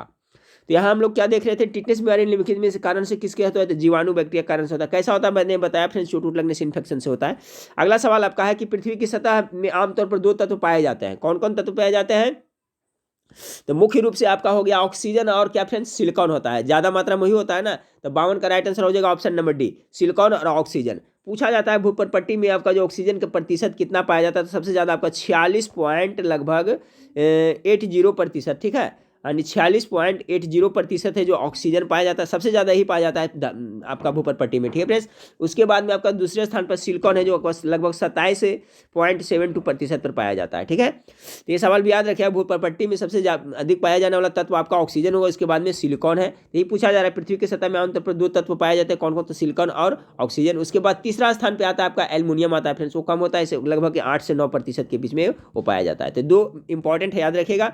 अगला सवाल है, देखिए फ्रेंड्स ऐसा जरूरी नहीं कि जो मैं प्रश्न पढ़ रहा हूं यही प्रश्न आपको आएगा, मैं जो साइड से बोल रहा हूं वो प्रश्न भी आज आ सकता है। ठीक है, इसलिए सब पे ध्यान दीजिए, वही प्रश्न ज़्यादा पूछा भी जाता है, तो पूरा कॉन्सेप्ट क्लियर करके पढ़ें। जैसे कि अभी तो हम यहाँ पर देखिए, पृथ्वी की सतह में आमतौर पर 2 तत्व पाए जाते हैं, आमतौर पर तो सिलिकॉन और ऑक्सीजन पाया जाता है। अगर सवाल पूछ दिया कि ऑक्सीजन कितना प्रतिशत पाया जाता है भूपर पट्टी में, अच्छा पृथ्वी का जो ऊपरी आवरण उसको क्या कहते हैं, क्रस्ट या भूपर पट्टी कहते हैं, क्रस्ट या भूपर पट्टी कहते हैं, याद रखिए क्रस्ट या भूपर पट्टी कहते हैं। अब पूछ देगा भूपर पट्टी में ऑक्सीजन का प्रतिशत कितना है, तो आप याद रखिएगा 46.8% होता है। तो ऐसा नहीं कि फ्रेंड्स जो प्रश्न मैं आपको बता रहा हूँ वही है, जो साइड से बता रहा हूँ वो भी प्रश्न पूछा जा सकता है। कैसे पूछेगा तो ना मैं जानता हूँ ना आप जानता हूँ, आजकल प्रश्न को घुमा करके पूछा जा रहा है, तो सब पर ध्यान दे। अगला सवाल है फ्रेंड्स, अग्निशामक से निकलते हैं, अग्निशामक जो आग बुझाने वाला होता है तो उससे क्या होता है, कार्बन डाइऑक्साइड निकलता है, तभी तो आग बुझेगा ना। 53 नंबर सवाल का राइट आंसर क्या हो जाएगा, ऑप्शन नंबर सी हो जाएगा। सवाल नंबर 54 को देखिए, सवाल नंबर 54 आपका निम्नलिखित में से कौन सा एक रासायनिक परिवर्तन का उदाहरण है, बहुत बार बता चुका हूँ फ्रेंड्स। तो रासायनिक परिवर्तन और इसका कॉन्सेप्ट, इसका डिफिनीशन भी मैं बता चुका हूँ। तो गेस करें, समुद्र क्या है फ्रेंड्स, समुद्री जल का आसवन। जब समुद्री जल का आसवन तो ये रासायनिक परिवर्तन नहीं, ये तो भौतिक परिवर्तन हो गया। दूसरा में बर्फ का पिघलना, ये भी भौतिक परिवर्तन है। तीसरा, वायु में मैग्नीशियम तार का जलना हो जाएगा रासायनिक परिवर्तन, यानी आपको option number C right answer है। आयोडीन का ऊध्र्वपातन, ये भी भौतिक परिवर्तन है। अब देखिए फ्रेंड्स, आपका कॉन्सेप्ट क्लियर हो गया होगा। जैसे लकड़ी का जलाना, कोयला का जलाना, ठीक है, सब जलना वाला रहेगा तो क्या हो जाएगा, सब रासायनिक परिवर्तन के अंतर्गत आएगा। अब रासायनिक परिवर्तन का मैं परिभाषा भी बता दिया था फ्रेंड्स कि रासायनिक परिवर्तन वह परिवर्तन है जो अपने मूल स्थिति में पुनः वापस नहीं आता है। जैसे आप अगर जो लकड़ी को जला दीजिएगा तो राख बन जाएगा, उसको लाख कोशिश करिएगा तो लकड़ी बनेगा नहीं है, मूल स्थिति में वो आ ही नहीं सकता है। तो आप यहाँ पर कॉन्सेप्ट क्लियर रखें और कॉमन सेंस से आपको पकड़ सकते हैं। और बहुत सा उदाहरण, चावल खाना पकाना, खाना पका दिए तो फिर से चावल से भात बन गया, तो भात से चावल हूबहू बनेगा नहीं बनेगा, ये सब रासायनिक परिवर्तन है। जैसे कच्चा आम है जो पक गया तो पक्का आम से फिर कच्चा आम बना सकते नहीं, तो रासायनिक परिवर्तन है। तो ये सभी आप आराम से पकड़ सकते हैं। अब देखिए, बर्फ से पानी बना, पानी से बर्फ बन जाता है, हो गया आपका भौतिक परिवर्तन का उदाहरण हो गया। समुद्री जल का आसमान करेगा तो वाष्प बनेगा, फिर वो वापस जल बन जाएगा। आयोडन का करिएगा उधर पातन तो गैस बनेगा, फिर उसको ठंडा करिएगा तो आयोडीन ही बन जाएगा, यानी पुनः प्राप्त हो जाएगा। तो भौतिक परिवर्तन वह परिवर्तन है जो अपने मूल स्थिति में पुनः वापस आ सकते हैं, लेकिन रासायनिक परिवर्तन वह परिवर्तन है जो मूल स्थिति में पुनः वापस नहीं आ सकते हैं फ्रेंड्स। तो इसका कॉन्सेप्ट क्लियर रखें। अब देखिए, प्रश्न पूछा था मोमबत्ती का जलना, तो मोमबत्ती का जलना, जल रहा है तो रासायनिक परिवर्तन है, और साइड में मोम पिघल करके गिरता है तो दोनों का उदाहरण हो जाता है। और सिर्फ मोमबत्ती का पिघलना रहेगा तो भौतिक परिवर्तन हो जाएगा, लेकिन मोमबत्ती का जलना रहेगा तो रासायनिक परिवर्तन और भौतिक परिवर्तन दोनों के अंतर्गत आएगा। ये सवाल देखिए बार बार रिपीट हो चुका है, बिहार पुलिस पिछले बार में पूछा गया था। अगला सवाल को लेते हैं। निम्नलिखित अणुओं में से सिग्मा तथा पाई दोनों बंध बनाते हैं, ठीक है, 55 का। तो किसमें सिग्मा और पाई बंध बनाते हैं, आपका हो जाएगा हाइड्रोजन में हो जाएगा, ठीक है। हाइड्रोजन के कितने समस्थानिक होते हैं, ये सवाल पूछा जाता है, तो टोटल 3 समस्थानिक होते हैं। मैं बता चुका हूँ, प्लूटोनियम, ड्यूटेरियम और ट्राइटेरियम होता है, ये याद रखिएगा। और कह रहा है निम्नलिखित में से किस में सिग्मा तथा पाई दोनों बंध बनाए जाते हैं, तो 55 का राइट आंसर हो जाएगा ऑप्शन नंबर सी हो जाएगा आपका, हाइड्रोजन में। इसके समस्थानिक याद रखिएगा, प्लूटोनियम, ड्यूटेरियम और ट्राइटेरियम। चलिए सवाल नंबर 56 को देखते हैं फ्रेंड्स कि पंचशील किस वर्ष में प्रत्याज्ञापित किया गया था। तो पंचशील समझौता कब हुआ था, 1954 में हुआ था। किसके किस में हुआ था, तो चीन और भारत के बीच में हुआ था। ये चीन है जो बहुत गद्दार देश है फ्रेंड्स। पंचशील समझौता में बहुत कुछ नियम कंडीशन था, उसको न लागू करके 1962 में आक्रमण कर दिया था भारत पर, और इससे युद्ध हुआ था, ठीक है। तो 1954 में पंचशील समझौता हुआ था, चीन के बीच में हुआ था। और यही चीन का जो समझौता पंचशील, इसको तोड़ करके उन्होंने क्या भारत पर आक्रमण कर दिया था 1962 में। तो पंचशील समझौता याद रखिए, भारत और चीन के बीच में 1954 ईस्वी में हुआ था। यानी आपका सवाल नंबर 56 का राइट आंसर ऑप्शन नंबर। सवाल नंबर 57 को देखिए, जलवायु को प्रभावित करने वाले कारक कौन से हैं। बहुत अच्छा सवाल है 57 का। अक्षांश की रेखाएं देशांत करता है प्रभावित, पवन की दिशा भी करता है, समुद्र की निकटता भी करता है, सभी हो जाएगा। एकदम सिंपल सा सवाल है फ्रेंड्स। देखिए, समुद्र के निकट में देखिएगा हमेशा सब दिन ज़्यादा ठंड नहीं पड़ती है, न ज़्यादा गर्मी पड़ता है, नहीं एक समान रहता है, तो प्रभावित हुआ ना। अक्षांश से भी होता है प्रभावित, और पवन की दिशा से भी होता है, तो ऑप्शन नंबर डी इसका बिल्कुल राइट आंसर हो जाएगा। सवाल नंबर 58 को देखें कि भारत की सबसे पुरानी फुटबॉल प्रतियोगिता कौन सी है। देखिए ध्यान रखिएगा फ्रेंड्स, भारत की सबसे पुरानी क्या पूछा जा रहा है, आपको प्रतियोगिता पूछा जा रहा है। फुटबॉल प्रतियोगिता रहेगा तो डुरंड कप हो जाएगा। कौन हो जाएगा आपका, डुरंड कप। डुरंड कप की शुरुआत कब हुई थी, ये भी याद रखिएगा, 1888, 1888, इस तरह से कुछ कर ले, ठीक है। फुटबॉल, भारत की सबसे पुरानी फुटबॉल प्रतियोगिता कब शुरू हुआ था, तो 1888 यानी 1888 ईस्वी में इसकी शुरुआत हुआ था, ठीक है। ऐसे फुटबॉल का जन्मदाता किस देश को माना जाता है फ्रेंड्स, तो आपका क्रिकेट तो इंग्लैंड का माना ही जाता है, फुटबॉल का जन्मदाता भी इंग्लैंड को माना जाता है, ठीक है। जन्मदाता इंग्लैंड देश ही है, याद रखिएगा। क्रिकेट का तो जन्मदाता है ही, साथ साथ में फुटबॉल का जन्मदाता भी आपका इंग्लैंड है। तो इसमें बहुत सारा सवाल बन रहा है। भारत की सबसे पुरानी फुटबॉल प्रतियोगिता पूछेगा तो आपका हो जाएगा डुरंड कप हो जाएगा, ठीक फ्रेंड्स।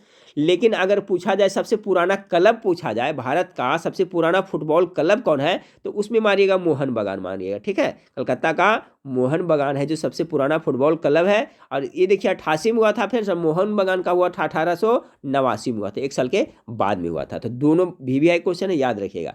तो देख लेते हैं भारत की सबसे पुरानी फुटबॉल प्रतियोगिता कौन सी है, तो डुरंड कप है। कब हुआ था स्थापना इसकी, तो 1889 ईस्वी में। लेकिन अगर पूछा जाए भारत का सबसे पुराना फुटबॉल क्लब कौन है, तो मोहन बगान हो जाएगा। और सॉरी, इसका तो 1888 में हुआ था फ्रेंड्स, डुरंड कप का। अगर पूछा जाए कि भारत का सबसे पुराना फुटबॉल क्लब कौन है, तो आपका मोहन बागान हो जाएगा। इसका स्थापना हुआ था 1889 ईस्वी में। चलिए कॉन्सेप्ट क्लियर हुआ।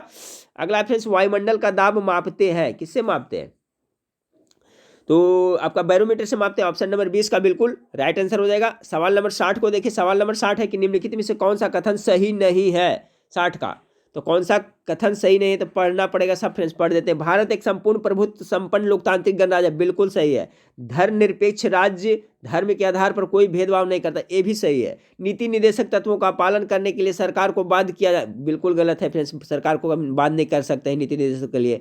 भारतीय संविधान लिखित है और व्यापक है, तो ऑप्शन नंबर सी पढ़ करके ही पता चल गया, गलत है इसका। अगला आप देखिए फ्रेंड्स कि सर्वोच्च न्यायालय के न्यायाधीशों की नियुक्ति से पहले मुख्य न्यायाधीश से विचार विमर्श करना राष्ट्रपति के लिए जरूरी है, बाध्यकारी है। ऑप्शन नंबर ए बिल्कुल राइट आंसर है। देखिए सर्वोच्च न्यायालय के न्यायाधीश की जो मुख्य न्यायाधीश होते हैं, अन्य न्यायाधीश को नियुक्ति करने के पहले करने आपका जो राष्ट्रपति से विचार विमर्श करना बहुत जरूरी है, बाध्यकारी है। क्या सवाल है, सर्वोच्च न्यायालय के न्यायाधीशों की नियुक्ति से पहले मुख्य न्यायाधीश से विचार करना राष्ट्रपति के लिए जरूरी है। जिसका मुख्य न्यायाधीश है उससे विचार विमर्श कर करके ही सर्वोच्च न्यायालय के अन्य न्यायाधीश की नियुक्ति किया, ये बाध्यकारी है, बिल्कुल सही आंसर है ये। तो 61 का जो राइट आंसर हो गया फ्रेंड्स, ऑप्शन नंबर कितना हो गया, ए हो गया, बाध्यकारी है। अगला सवाल है फ्रेंड्स आपका सवाल नंबर 62। देखिए राष्ट्रपति का अभिभाषण कौन तैयार करता है, रट ले फ्रेंड्स, हो सकता है प्रश्न पूछ दिया जाए। राष्ट्रपति का अभिभाषण कौन करता है तैयार, सभी जानते हैं, गेस करें। स्वयं राष्ट्रपति करता है, लोकसभा अध्यक्ष करता है, राज्यसभा का सभापति करता है, या केंद्रीय मंत्रिमंडल करता है। तो देखिए राष्ट्रपति का अभिभाषण तैयार आपका केंद्रीय मंत्रिमंडल करता है। ऑप्शन नंबर डी इसका बिल्कुल राइट आंसर होगा, 62 का डी हो जाएगा। और केंद्रीय मंत्रिमंडल की अध्यक्षता कौन करता है फ्रेंड्स, बताएं। तो केंद्रीय मंत्रिमंडल का अध्यक्षता तो आपका प्रधानमंत्री करेगा, लेकिन इसका अभिभाषण राष्ट्रपति का अभिभाषण कौन तैयार करता है, तो केंद्रीय मंत्रिमंडल करता है। केंद्रीय मंत्रिमंडल की अध्यक्षता कौन करता है, तो प्रधानमंत्री करता है, याद रखिएगा। चलिए अगला सवाल को लेते हैं। जिम्बाब्वे का पुराना नाम क्या है, तो क्या हो इसका, दक्षिण रोडेशिया कहा जाता है ना। 63 का ऑप्शन नंबर ये हो जाएगा, दक्षिण रोडेशिया है जो जिम्बाब्वे का पुराना नाम दक्षिण रोडेशिया है। अगला सवाल अच्छा सवाल है फ्रेंड्स, याद रखिए। 64 नंबर सवाल देखिए, निम्नलिखित में से कौन सा चक्रवातीय हवा चीन सागर में चलती है, तो टाइफून चलती है, ठीक है। चीन ऐसे में टाई टाई करते रहता है फ्रेंड्स, सभी देश से लड़ते रहता है, तो टाइफून कहाँ चलेगा, चीन में चलेगा, टिटियाते रहता है। कुछ भी तरीके इसमें भी बैठा ले। तो निम्नलिखित में से कौन सा चक्रवातीय हवा चीन सागर में चलती है, तो चीन सागर में आपको कौन सी चलती है, तो चीन सागर में टाइफून चलती है। अगला सवाल को देखें कि निम्नलिखित में से कौन सा मात्रक ऊर्जा का नहीं है, तो वाट किसका है फ्रेंड्स, यही तो पता चल जा रहा है, शक्ति का है, वाट है, बाकी है जो ये सब है ऊर्जा का मात्रक, लेकिन वाट है जो किसका है, मात्रक है आपका शक्ति का है। चलिए इकोनॉमिक्स का बहुत अच्छा क्वेश्चन आ गया, मांग के नियम के अनुसार क्या होता है। ये सब प्रश्न लिख करके याद कर ले, किसी तरह से याद करें फ्रेंड्स, ये सब प्रश्न पूछा जाता है। 66 का, तो मांग के नियम के अनुसार क्या होता है, कीमत बढ़ने पर मांग घटती है। 66 का right answer option number C हो जाएगा। याद रखिए कि मांग के नियम के अनुसार कीमत बढ़ने पर मांग, कीमत जब बढ़ेगा तो मांग क्या होगा, घटेगा।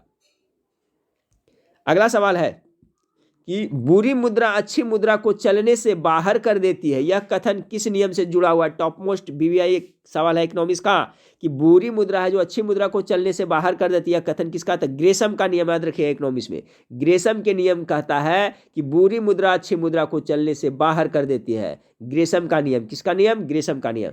चलिए सवाल नंबर 68 को देखते हैं। मेघालय एक पूर्णतः जनजातीय राज्य है जिसमें निम्नलिखित जनजातीय समूह है। तो कल मैं कब बताया था फ्रेंड्स, खासी के बारे में आया था ना, खासी जनजाति कहाँ पाया जाता था, उस समय बताया था गारो खासी जयंतिया, 3 बताया था ना। देखिए वही क्वेश्चन फिर घुमा करके पूछा गया है, ठीक है फ्रेंड्स। तो 68 का क्या हो जाएगा, सी हो जाएगा, खासी जयंतिया। किसे याद रखते हैं, गारो खासी जयंतिया। गारो खासी जयंतिया है जो जनजाति है, कहाँ का है जनजाति है, तो आपका मेघालय का है।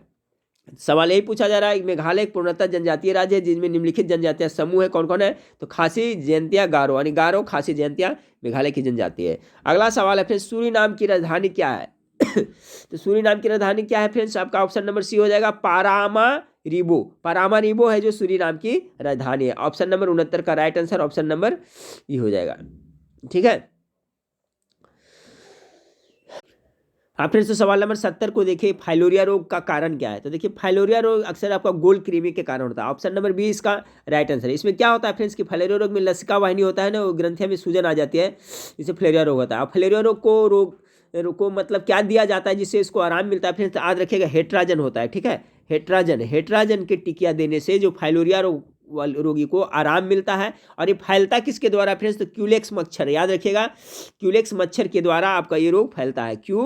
लेक्स, जो क्यूलेक्स मच्छर होता है ना, जो क्यूलेक्स मच्छर होता है इसके से ये रोग फैलता है। तो ठीक है, कॉन्सेप्ट क्लियर हुआ होगा फ्रेंड्स। फाइलेरिया रोग का कारण क्या है, तो गोल कृमि है, और इसको किस मच्छर किससे फैलता है फ्रेंड्स आपका, तो क्यूलेक्स मच्छर से फैलता है। चलिए सवाल नंबर 71 को देखते हैं। सवाल नंबर 71 आपका है फूल गोभी एक है, तो फूल गोभी क्या है फ्रेंड्स, आपका पुष्प क्रम है ना। ऑप्शन नंबर 20 का राइट आंसर। देखिए इससे एक प्रश्न पूछा जाता है, गाजर क्या है, मूली क्या है, तो जड़ है। आलू के किस भाग को खाते हैं, तो तना को खाते हैं। प्याज के किस भाग को खाते हैं, तो इससे संबंधित एक जरूर प्रश्न आपको पूछा जाएगा एग्जाम में। तो इसका सभी का आप कॉन्सेप्ट क्लियर करके रखिए, एक प्रश्न इससे पूछा जाएगा। मैं बार बार बताता हूँ फ्रेंड्स कि मैं फूलगोभी बता दिया तो ऐसा नहीं कि आपको गाजर वाला नहीं पूछेगा, गाजर बता दिया तो ये नहीं पूछेगा, कौन पूछेगा कोई नहीं जानता। तो सबका कॉन्सेप्ट क्लियर रखेगा तभी नहीं, इसलिए तो मैं बोलता हूँ ज़्यादा से ज़्यादा पढ़ें, सिलेबस कवर करें। अगला सवाल है फ्रेंड्स कि पैरामीशियम में पाए जाने वाले केंद्रक की संख्या होती है 72 का। 72 में कितना होता है, पैरामीशियम संख्या होता है, कितना होता है, तो इसमें 2 होता है, याद रखिएगा। पैरामीशियम में पाए जाने वाले केंद्र की संख्या कितनी होती है, तो टोटल 2 होती है इसमें। चलिए सवाल नंबर 73 को देखें। सवाल नंबर 73 आपका है कि मुद्रा संकुचन की अवस्था में मुद्रा क्रय शक्ति क्या होती है। देखिए ये याद रखिएगा फ्रेंड्स, इकोनॉमिक्स का क्वेश्चन इंपॉर्टेंट है। क्या होता है, जब मुद्रा का संकुचन की अवस्था होती है तो मुद्रा का जो क्रय शक्ति होता है वो क्या होता है, बढ़ जाती है। संकुचन होता है तो क्या होता है, बढ़ जाती है, याद रखिएगा। सवाल नंबर 74 को देखें कि जहां रिजर्व बैंक की शाखाएं नहीं होती है वहां उसका प्रतिनिधित्व कौन करता है। बहुत अच्छा सवाल है। सवाल नंबर 74 का राइट आंसर हो जाएगा ऑप्शन नंबर बी होगा, स्टेट बैंक ऑफ इंडिया। कह रहा है कि जहां रिजर्व बैंक की शाखाएं नहीं होती है वहां उसका प्रतिनिधित्व कौन करता है, तो आपका एसबीआई करेगा। ठीक है, कौन करेगा, एसबीआई करेगा। हमारा सेंट्रल बैंक कौन सा है, केंद्रीय बैंक का है, आरबीआई है, याद रखिएगा। बैंकों का बैंक किसे कहा जाता है, तो आरबीआई को ही कहा जाता है। चलिए अगला सवाल है कि व्यापारिक वैसलीन किससे निकाला जाता है। जो वैसलीन होता है किससे निकाला जाता है, ये भी सवाल बहुत बार रिपीट होता है। तो पेट्रोलियम से निकाला जाता है। ठीक है फ्रेंड्स, पेट्रोलियम से ही वैसलीन बनता है। ग्रीस जो होता है एक तरह से कह सकते हैं फ्रेंड्स, तो इसको इसी का जो प्रभाजी आसवन द्वारा विधि द्वारा जब संशोधन किया जाता है ना, तो आपका पेट्रोलियम से ही वैसलीन निकाला जाता है। तो याद रखिए व्यापारिक वैसलीन जो होता है किससे निकाला जाता है, पेट्रोलियम से निकाला जाता है। 75 का और right answer option number D हो जाएगा। अगला सवाल को लेते हैं फिर, सवाल नंबर 76 को देखते हैं। मन चंगा तो कठौती में गंगा, तो सब जानते हैं फिर 76 का क्या भरेगा, ये हो जाएगा मन चंगा तो कठौती में गंगा। मुहावरे पूर्ण रूप है, मन चंगा तो कठौती में गंगा। ऑप्शन नंबर ए इसका राइट आंसर हो जाएगा। अब देखिए हिंदी से है, समानार्थी शब्द का कौन सा जोड़ा सही नहीं है। ठीक है, 77 का कह रहा है, तो कौन सा जोड़ा सही नहीं है। दांत दंत रदन सही है, झंडा ध्वज पताका ये भी सही है, चांद राकेश शशि, चांद को राकेश भी कहते हैं, शशि ये भी सही। कमल अंबु आब ये गलत है फ्रेंड्स मेरे ख्याल से। ठीक है, अंबु मतलब जल होता है ना कि कमल होता है। ठीक है, तो आपका है जो यही जो गलत है, कमल अंबु आब ये है जो आपका गलत है। बाकी देखिए ये सब याद कर ले, दांत को दंत कहते हैं, रदन भी कहते हैं दांत को, याद रखिएगा समानार्थी शब्द। झंडा को ध्वज भी कहते हैं, पताका सब जानवे। चांद को राकेश भी कहते हैं, शशि भी कहते हैं। कमल को अंबु नहीं, अंबु मतलब जल होता है। तो ऑप्शन नंबर डी है जो जोड़ा सही नहीं है। अगला सवाल को लेते हैं कि पैसे ही आदमी की इज्जत है के लिए उचित लोकोक्ति का चयन करें। क्या होगा 78 का, तो क्या हो जाएगा, जर है तो नहीं, जर है तो नर नहीं तो खंडर है। ओहो, इसका जो राइट आंसर हो जाएगा ऑप्शन नंबर डी हो जाएगा। ठीक फ्रेंड्स, कह रहा है पैसे ही आदमी की इज्जत है, जर जर है तो नर और नहीं तो खंडर। देखिए अच्छा सवाल है, तो इसका जो राइट आंसर हो जाएगा पैसे ही आदमी की इज्जत है, इसका उचित लोकोक्ति है कि जर है तो नर है। ठीक है, जर है तो नर नहीं तो खंडर। चलिए सवाल नंबर 79 को देखें। 79 कौन सी रचना मधुर भंडारी की नहीं है, तो मधुर भंडारी की रचना कौन नहीं है, तो मधुर आपका यस यही सच है, ये तो है, अकेली भी उनका है, नई नौकरी भी है। पिंजरे की उड़ान, ठीक है फ्रेंड्स, पिंजरे की उड़ान है जो आपका मधुर भंडारी का नहीं है। पिंजरे की उड़ान जो किसने लिखा है फ्रेंड्स, तो ये लिखा है यशपाल लिखा है। ठीक है, पिंजरे के उड़ान के लेखक कौन है, तो यशपाल है, याद रखिएगा कौन है, यशपाल की रचना है ये पिंजरे की उड़ान। तो आपका क्लियर हो गया फ्रेंड्स, मधुर भंडारी की नहीं है तो कौन कौन है वो तो याद कर लें। यही सच है जो मधुर भंडारी ने लिखा है, अकेली भी मधुर भंडारी ने लिखा है, नई नौकरी भी मधुर भंडारी ने लिखा है, जबकि पिंजरे की उड़ान को यशपाल द्वारा रचित किया गया था। ऑप्शन नंबर डी इसका राइट आंसर होगा। सवाल नंबर अगला है मुकुल का समानार्थी शब्द चुनिए 80 का। तो मुकुल का समानार्थी क्या होता है, तो मुकुल का मतलब होता है आपका फ्रेंड्स आत्मा कह सकते हैं, शरीर कह सकते हैं, देह कह सकते हैं। ठीक है, कली कह सकते हैं। तो कली इसमें कहाँ है? ऑप्शन नंबर डी है। मुकुल का अर्थ होता है आत्मा, शरीर, देह होता है। ठीक है, मुकुल का अर्थ होता है। कनक मतलब तो सोना होता है, मीन मतलब मछली होता है, कमल मतलब सब जानते हैं, कली याद रखिए। ठीक है, कली मतलब क्या कह सकते हैं? आत्मा, शरीर, देह होता है। तो मुकुल, मुकुल मतलब भी वही होता है। ऑप्शन नंबर डी इसका बिल्कुल राइट आंसर हो जाएगा। 81 नंबर सवाल है फ्रेंड्स की अधिक पैदावार वाले पौधे तैयार किए जा सकते हैं। 81 का तो हो जाएगा आपको इसका संकरण के द्वारा। ठीक है, संकरण विधि के द्वारा एक विधि है, कहता है अधिक पैदावार वाले पौधे तैयार, तो संकरण विधि के माध्यम से खेती की जाती है तो अधिक तैयार किया जाता है। तो 81 का है जो ऑप्शन नंबर 20 का राइट आंसर हो जाएगा फ्रेंड्स। अधिक पैदावार वाले पौधे तैयार किससे किया जाता है? तो संकरण विधि के द्वारा किया जाता है। अगला सवाल को लेते हैं कि उस स्थिति में एक जैसा जोड़ा पैदा होता है जब, कौन सी स्थिति में एक जैसा जोड़ा पैदा होता है जब? 82 का। तो राइट आंसर हो जाएगा ऑप्शन नंबर बी, एक निषेचित अंडे के 2 टुकड़े हो जाते हैं। उस स्थिति में एक जैसा जोड़ा पैदा होता है, जुड़वा बच्चा, कि एक निषेचित अंडे के 2 टुकड़े हो जाते हैं। यानी 82 का जो राइट आंसर हो जाएगा फ्रेंड्स ऑप्शन नंबर बी हो जाएगा। अब चलिए सवाल नंबर 83 को देखते हैं। ठीक है, तो सवाल नंबर 83 है आपका सैक। सैक को देखिए, लाइकेन। तो लाइकेन क्या है आप लोग बता सकते हैं? लाइकेन क्या होता है? सहजीवी होता है। ठीक है फ्रेंड्स, ऑप्शन नंबर डी ध्यान से याद रखिए, लाइकेन है जो आपका क्या होता है? यह सहजीवी होता है। सवाल नंबर 84 को देखें कि निम्न, सॉरी 84 फ्रेंड्स की निम्न में से कौन सी शाखा जीवित जीवों की उन्हीं जातियों की अपने निर्जीव परिवेश के साथ अंतःक्रिया से संबंधित है? सवाल दिख नहीं रहा होगा फ्रेंड्स, गौर से सुने। निम्न में से कौन सी शाखा जीवित जीव की उन्हीं जातियों की अपने निर्जीव परिवेश के साथ अंतःक्रिया से संबंधित है? तो 84 का राइट आंसर हो जाएगा फ्रेंड्स ऑप्शन नंबर ए, स्वपरिस्थितिकी। ठीक है, स्वपरिस्थितिकी इसका राइट आंसर हो जाएगा। देखिए फ्रेंड्स, वीडियो बनाने में काफ़ी मेहनत लगती है, इसलिए मैं बार बार कहता हूँ कि वीडियो अच्छा लगे तो लाइक जरूर करिए, कॉमेंट जरूर करिए, दोस्तों में शेयर जरूर करिए। थोड़ा सा इतना तो आप लोग का भी कर्तव्य बनता है फ्रेंड्स, जब मैं आपके लिए इतना करता हूं तो वीडियो को लाइक जरूर किया करें। 85 का देखिए, नीचे लिखी कौन सी प्रक्रिया वायु को प्रदूषित नहीं करती है? अच्छा सवाल है फ्रेंड्स, इस टाइप का सवाल तो आजकल पूछा जाता है। तो सूखी लकड़ी के जलाइएगा तो कार्बन डाइऑक्साइड निकलेगा, आपको प्रभावित हुए करेगा। अंगारों का प्रयोग करेगा तो उसमें होवे करेगा। कीटनाशक का प्रयोग करेगा तो प्रदूषण हुए करेगा। प्रकाश संश्लेषण से प्रदूषण होता है? नहीं होता है। यानी ऑप्शन नंबर 20 का बिल्कुल राइट है। कोई भी मार सकता है आंख मूंद करके। ये हो गया आपका कितना? 85 नंबर हो गया फ्रेंड्स। चलिए अब देखिए 86 है, देखते हैं। ये भी देखिए बहुत बार मैं आपको बता चुका हूँ। 86 नंबर सवाल क्या है देखिए, इसमें अच्छा सवाल बनेगा। डिस्क्राइब करते हैं। लाल रक्त कणिकाएं क्या होता है? RBC, red blood corpuscles. Corpuscles मतलब क्या होता है? कणिकाएं होता है।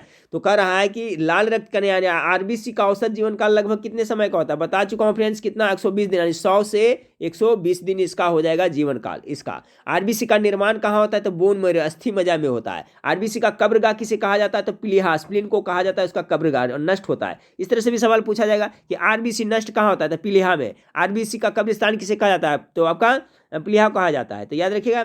और एक हो गया WBC फ्रेंड्स। तो WBC का जीवन काल कितना होता है? 3 से 4 दिन, 2 से 4 दिन देता है कहीं फ्रेंड्स, कहीं 3 से 4 दिन, यही होता है आपका WBC का जीवन काल होता है।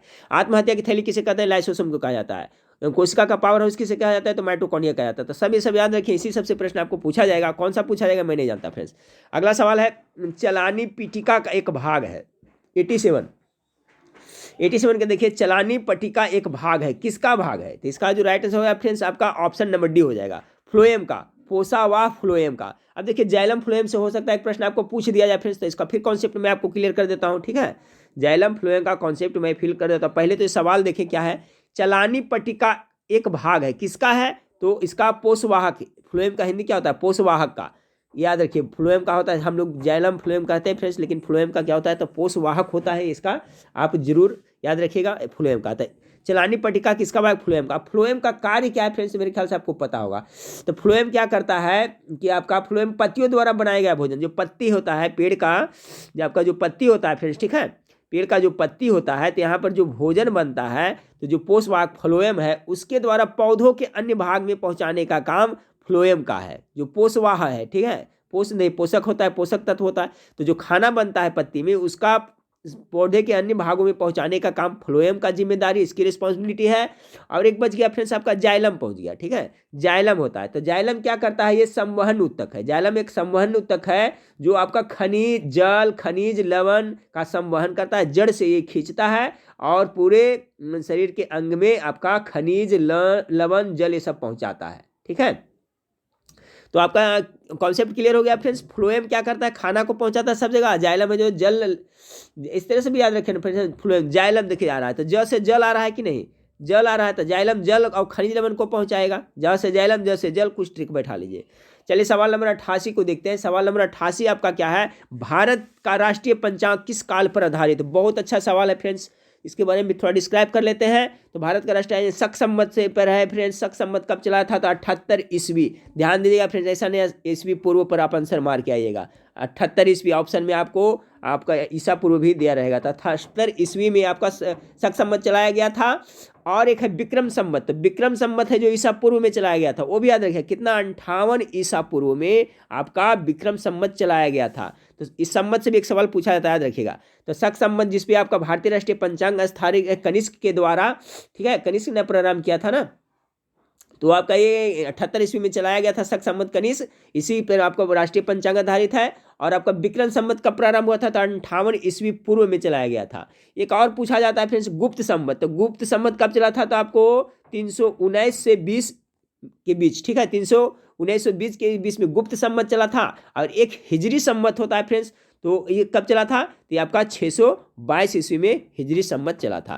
तो जितना संवत बताया फ्रेंड्स, इसमें से एक ही संवत है जो ईसा पूर्व वाला है, वो विक्रम संवत है, उसको ध्यान से याद रखें। 58 ईस्वी पूर्व में विका संवत चला था। बाकी आपका शक संवत 78 ईस्वी में आपको चला था। गुप्त संवत 319 से 320 के बीच में चला था। और हिजरी संवत 622 ईस्वी में चला था फ्रेंड, ठीक है। 622 ईस्वी में। और हिजरी संवत में क्या हुआ था फ्रेंड्स, प्रारंभ हुआ था जब मोहम्मद साहब मक्का से मदीना प्रस्थान किए थे, तो उसी समय 622 ईस्वी में आपका हिजरी संवत शुरू हुआ था, ठीक है। अब भारत में अगर पूछा जाए हिजरी संवत का प्रारंभ किसने किया था, या मुस्लिम संवत का, तो इसका शाहजहां ने प्रारंभ किया था। भारत में हिजरी संवत का शुरुआत किसने किया था, तो शाहजहां ने किया था। तो बहुत सारा इसमें जिक्के बना फ्रेंड्स, याद रखिएगा। चलिए सवाल नंबर 88 का तो आपका हो गया, भारत का राष्ट्रीय पंचांग किस काल पर आधारित, तो सक्षम हो गया। ये मैथ का सोल्यूशन है फ्रेंड्स, इसको मैं बाद में कराऊंगा। और आगे देख लेते हैं, सब मैथ का ही सोल्यूशन है। 93 हो गया फ्रेंड्स। चलिए 94 को देख लेते हैं। ये देखिए आपका है मध्य का है फ्रेंड्स, तो मध्य का पर फॉर्मूला होता है। इसको क्या करिएगा, आरोही क्रम में पहले सजा लिया, 0 1 1 फिर 2 2 3, इस तरह से आरोही क्रम में सजा करके फ्रेंड्स आपका जो माध्यिका का फॉर्मूला था उसको लगा के बनाएगा तो बन जाएगा। ऐसे मैं बताऊंगा फ्रेंड्स। देखिए 95 नंबर सवाल है, मूल्यवानी हिसाब है फ्रेंड्स। 12 वस्तुओं का क्रय मूल्य 9 वस्तुओं के विक्रय मूल्य के बराबर। कितने वस्तु का फायदा हो रहा है, 3 वस्तु का, तो लाभ प्रतिशत, तो लाभ 3 वस्तु है तो लाभ गुना 100 बटा क्या हो जाएगा, क्रय मूल्य कितना है, 9 वस्तु है, 3 दिया के 9, यानी कि 100 बटा 3 यानी 33.1/3%, इसका राइट आंसर हो जाएगा। तो ये सब देखिए मूल्यवानी प्रश्न है फ्रेंड्स। अब देखिए इंग्लिश वाला थोड़ा सा देख लेते हैं इंग्लिश में सॉरी। सवाल नंबर 96 को देखें, कह रहा है फ्रेंड्स कि choose the suitable verb from the fill in the blanks, ठीक है। आई खाली स्थान होम बिफोर सी अराइव्ड, तो यहाँ पर क्या होगा, आई हैड होगा, ठीक है। आई हैड लेफ्ट, 96 का क्या होगा, I had left home before she arrived. Option number C इसका राइट आंसर होगा। अब देखिए अगला सवाल है friends, bread and butter my breakfast. ये देखिए क्या पूरक है, ब्रेड एंड बटर है, पूरक है फ्रेंड्स। और दोनों है जो किसका, किसी एक ही का बोध कर रहा है। ब्रेड और बटर है जो क्या है, ब्रेकफास्ट नाश्ता का ही है, यहाँ सिंगुलर वर्ब होगा, ये हमेशा लेता है। ये याद रखें फ्रेंड्स कि bread and butter is my breakfast, ठीक है। तो यहाँ पर इज होगा सिंगुलर, यानी ऑप्शन नंबर 20 का राइट आंसर हो जाएगा। अब कह रहा है फ्रेंड्स आपका यहाँ पर 98-99 प्रश्न में क्या कर रहा है, choose the correct spelling from the following, ठीक है। तो इसमें देखिए एक्सेप्शन किस तरह से लिखा जाएगा, एक्सेप्शन इसका राइट आंसर ऑप्शन नंबर भी हो जाएगा, EXCEPTION, ये होगा। बाकी ये सब है जो फ्रेंड्स गलत लिखा हुआ है, ऑप्शन नंबर 20 का राइट आंसर है। चलिए फ्रेंड्स अगला सवाल नंबर 99 को देखें। 99 में कह रहा है फ्रेंड्स एसोटेन, ठीक है, एसेटोनिस्ट। एसेटोनिस्ट कहाँ पर लिखा है, एसेटोनिस्ट मतलब होता है फ्रेंड्स आपका सरप्राइज होता है, ठीक है, आश्चर्यचकित होता है। आपका सवाल नंबर 99 का क्या होता है, आश्चर्यचकित होता है। तो एस्टोनिस्ट है, ठीक है फ्रेंड्स। एस्टोनिस्ट है जो कहाँ पर सही लिखा हुआ, कौन सा लिखा सही हुआ है, तो आपका जो 99 का जो राइट आंसर हो जाएगा ऑप्शन नंबर ए हो जाएगा, ठीक है। आपका ए है जो ASTONISED है जो सही लिखा हुआ है, इसका मतलब क्या होता है, आश्चर्यचकित होता है, सरप्राइज होता है। अगला नंबर सवाल देखिए 100 नंबर सवाल फ्रेंड्स की बहुत पढ़े लिखे लोग देख रहे थे, तो क्या हो जाएगा, बहुत पढ़े लिखे लोग देख रहे थे, इसका ट्रांसलेशन करना है, ट्रांसलेट इनटू इंग्लिश करना है friends, choose the most suitable translation. तो क्या हो जाएगा, बहुत से पढ़े लिखे लोग देख रहे थे, तो मेनी पर्सन आर एजुकेटेड, नहीं, many educated person are were watching, नहीं, many person were watching educated, नहीं, many educated person are watching, ये हो जाएगा फ्रेंड्स। ऑप्शन नंबर डी इसका राइट आंसर हो जाएगा। ठीक है, सॉरी गलती हो रहा है फ्रेंड्स, सवाल नंबर 100 है ना, तो कह रहा है कि बहुत से पढ़े लिखे लोग देख रहे थे, तो मेनी पर्सन आर एडुकेटिंग, नहीं, many educated persons were watching, देख रहे थे ना फ्रेंड्स। ठीक है, यानी सवाल नंबर 100 का right answer option number B होगा, सॉरी बी इसका करेक्ट होगा। ठीक है friends, many educated person were watching, ना कि many educated person are watching, क्योंकि यहाँ थे है ना फ्रेंड्स, हमें गलती से मैं बता दिया था। इसका बिल्कुल 100% right answer option number B होगा, many educated person were watching. तो 100 प्रश्न था फ्रेंड्स, कैसा था आपका प्रैक्टिस सेट हमें आप जरूर कमेंट करके बताइएगा फ्रेंड्स। वीडियो अच्छा लगा लाइक कर दीजिएगा, और बार बार रिक्वेस्ट करता हूँ फ्रेंड्स, चैनल को सब्सक्राइब नहीं किया तो चैनल को सब्सक्राइब कर बेल आइकन को जरूर दबा दिएगा फ्रेंड्स। और एक हमारा चैनल है फ्रेंड्स जिसपे करंट अफेयर्स का सुबोध सर और मैं भी पढ़ा रहा हूँ, और उसमें साइंस का स्पेशल रहता है, उसका लिंक भी इस वीडियो के नीचे डिस्क्रिप्शन में दिया हुआ है, तो कृपया करके उसे भी चैनल को आप कर लें फ्रेंड्स। उस पर भी आपको मास्टर वीडियो साइंस का और करंट अफेयर्स का प्रोवाइड कराया जाएगा। तो नेक्स्ट वीडियो में फिर मिलते हैं, देखने के लिए थैंक यू, धन्यवाद।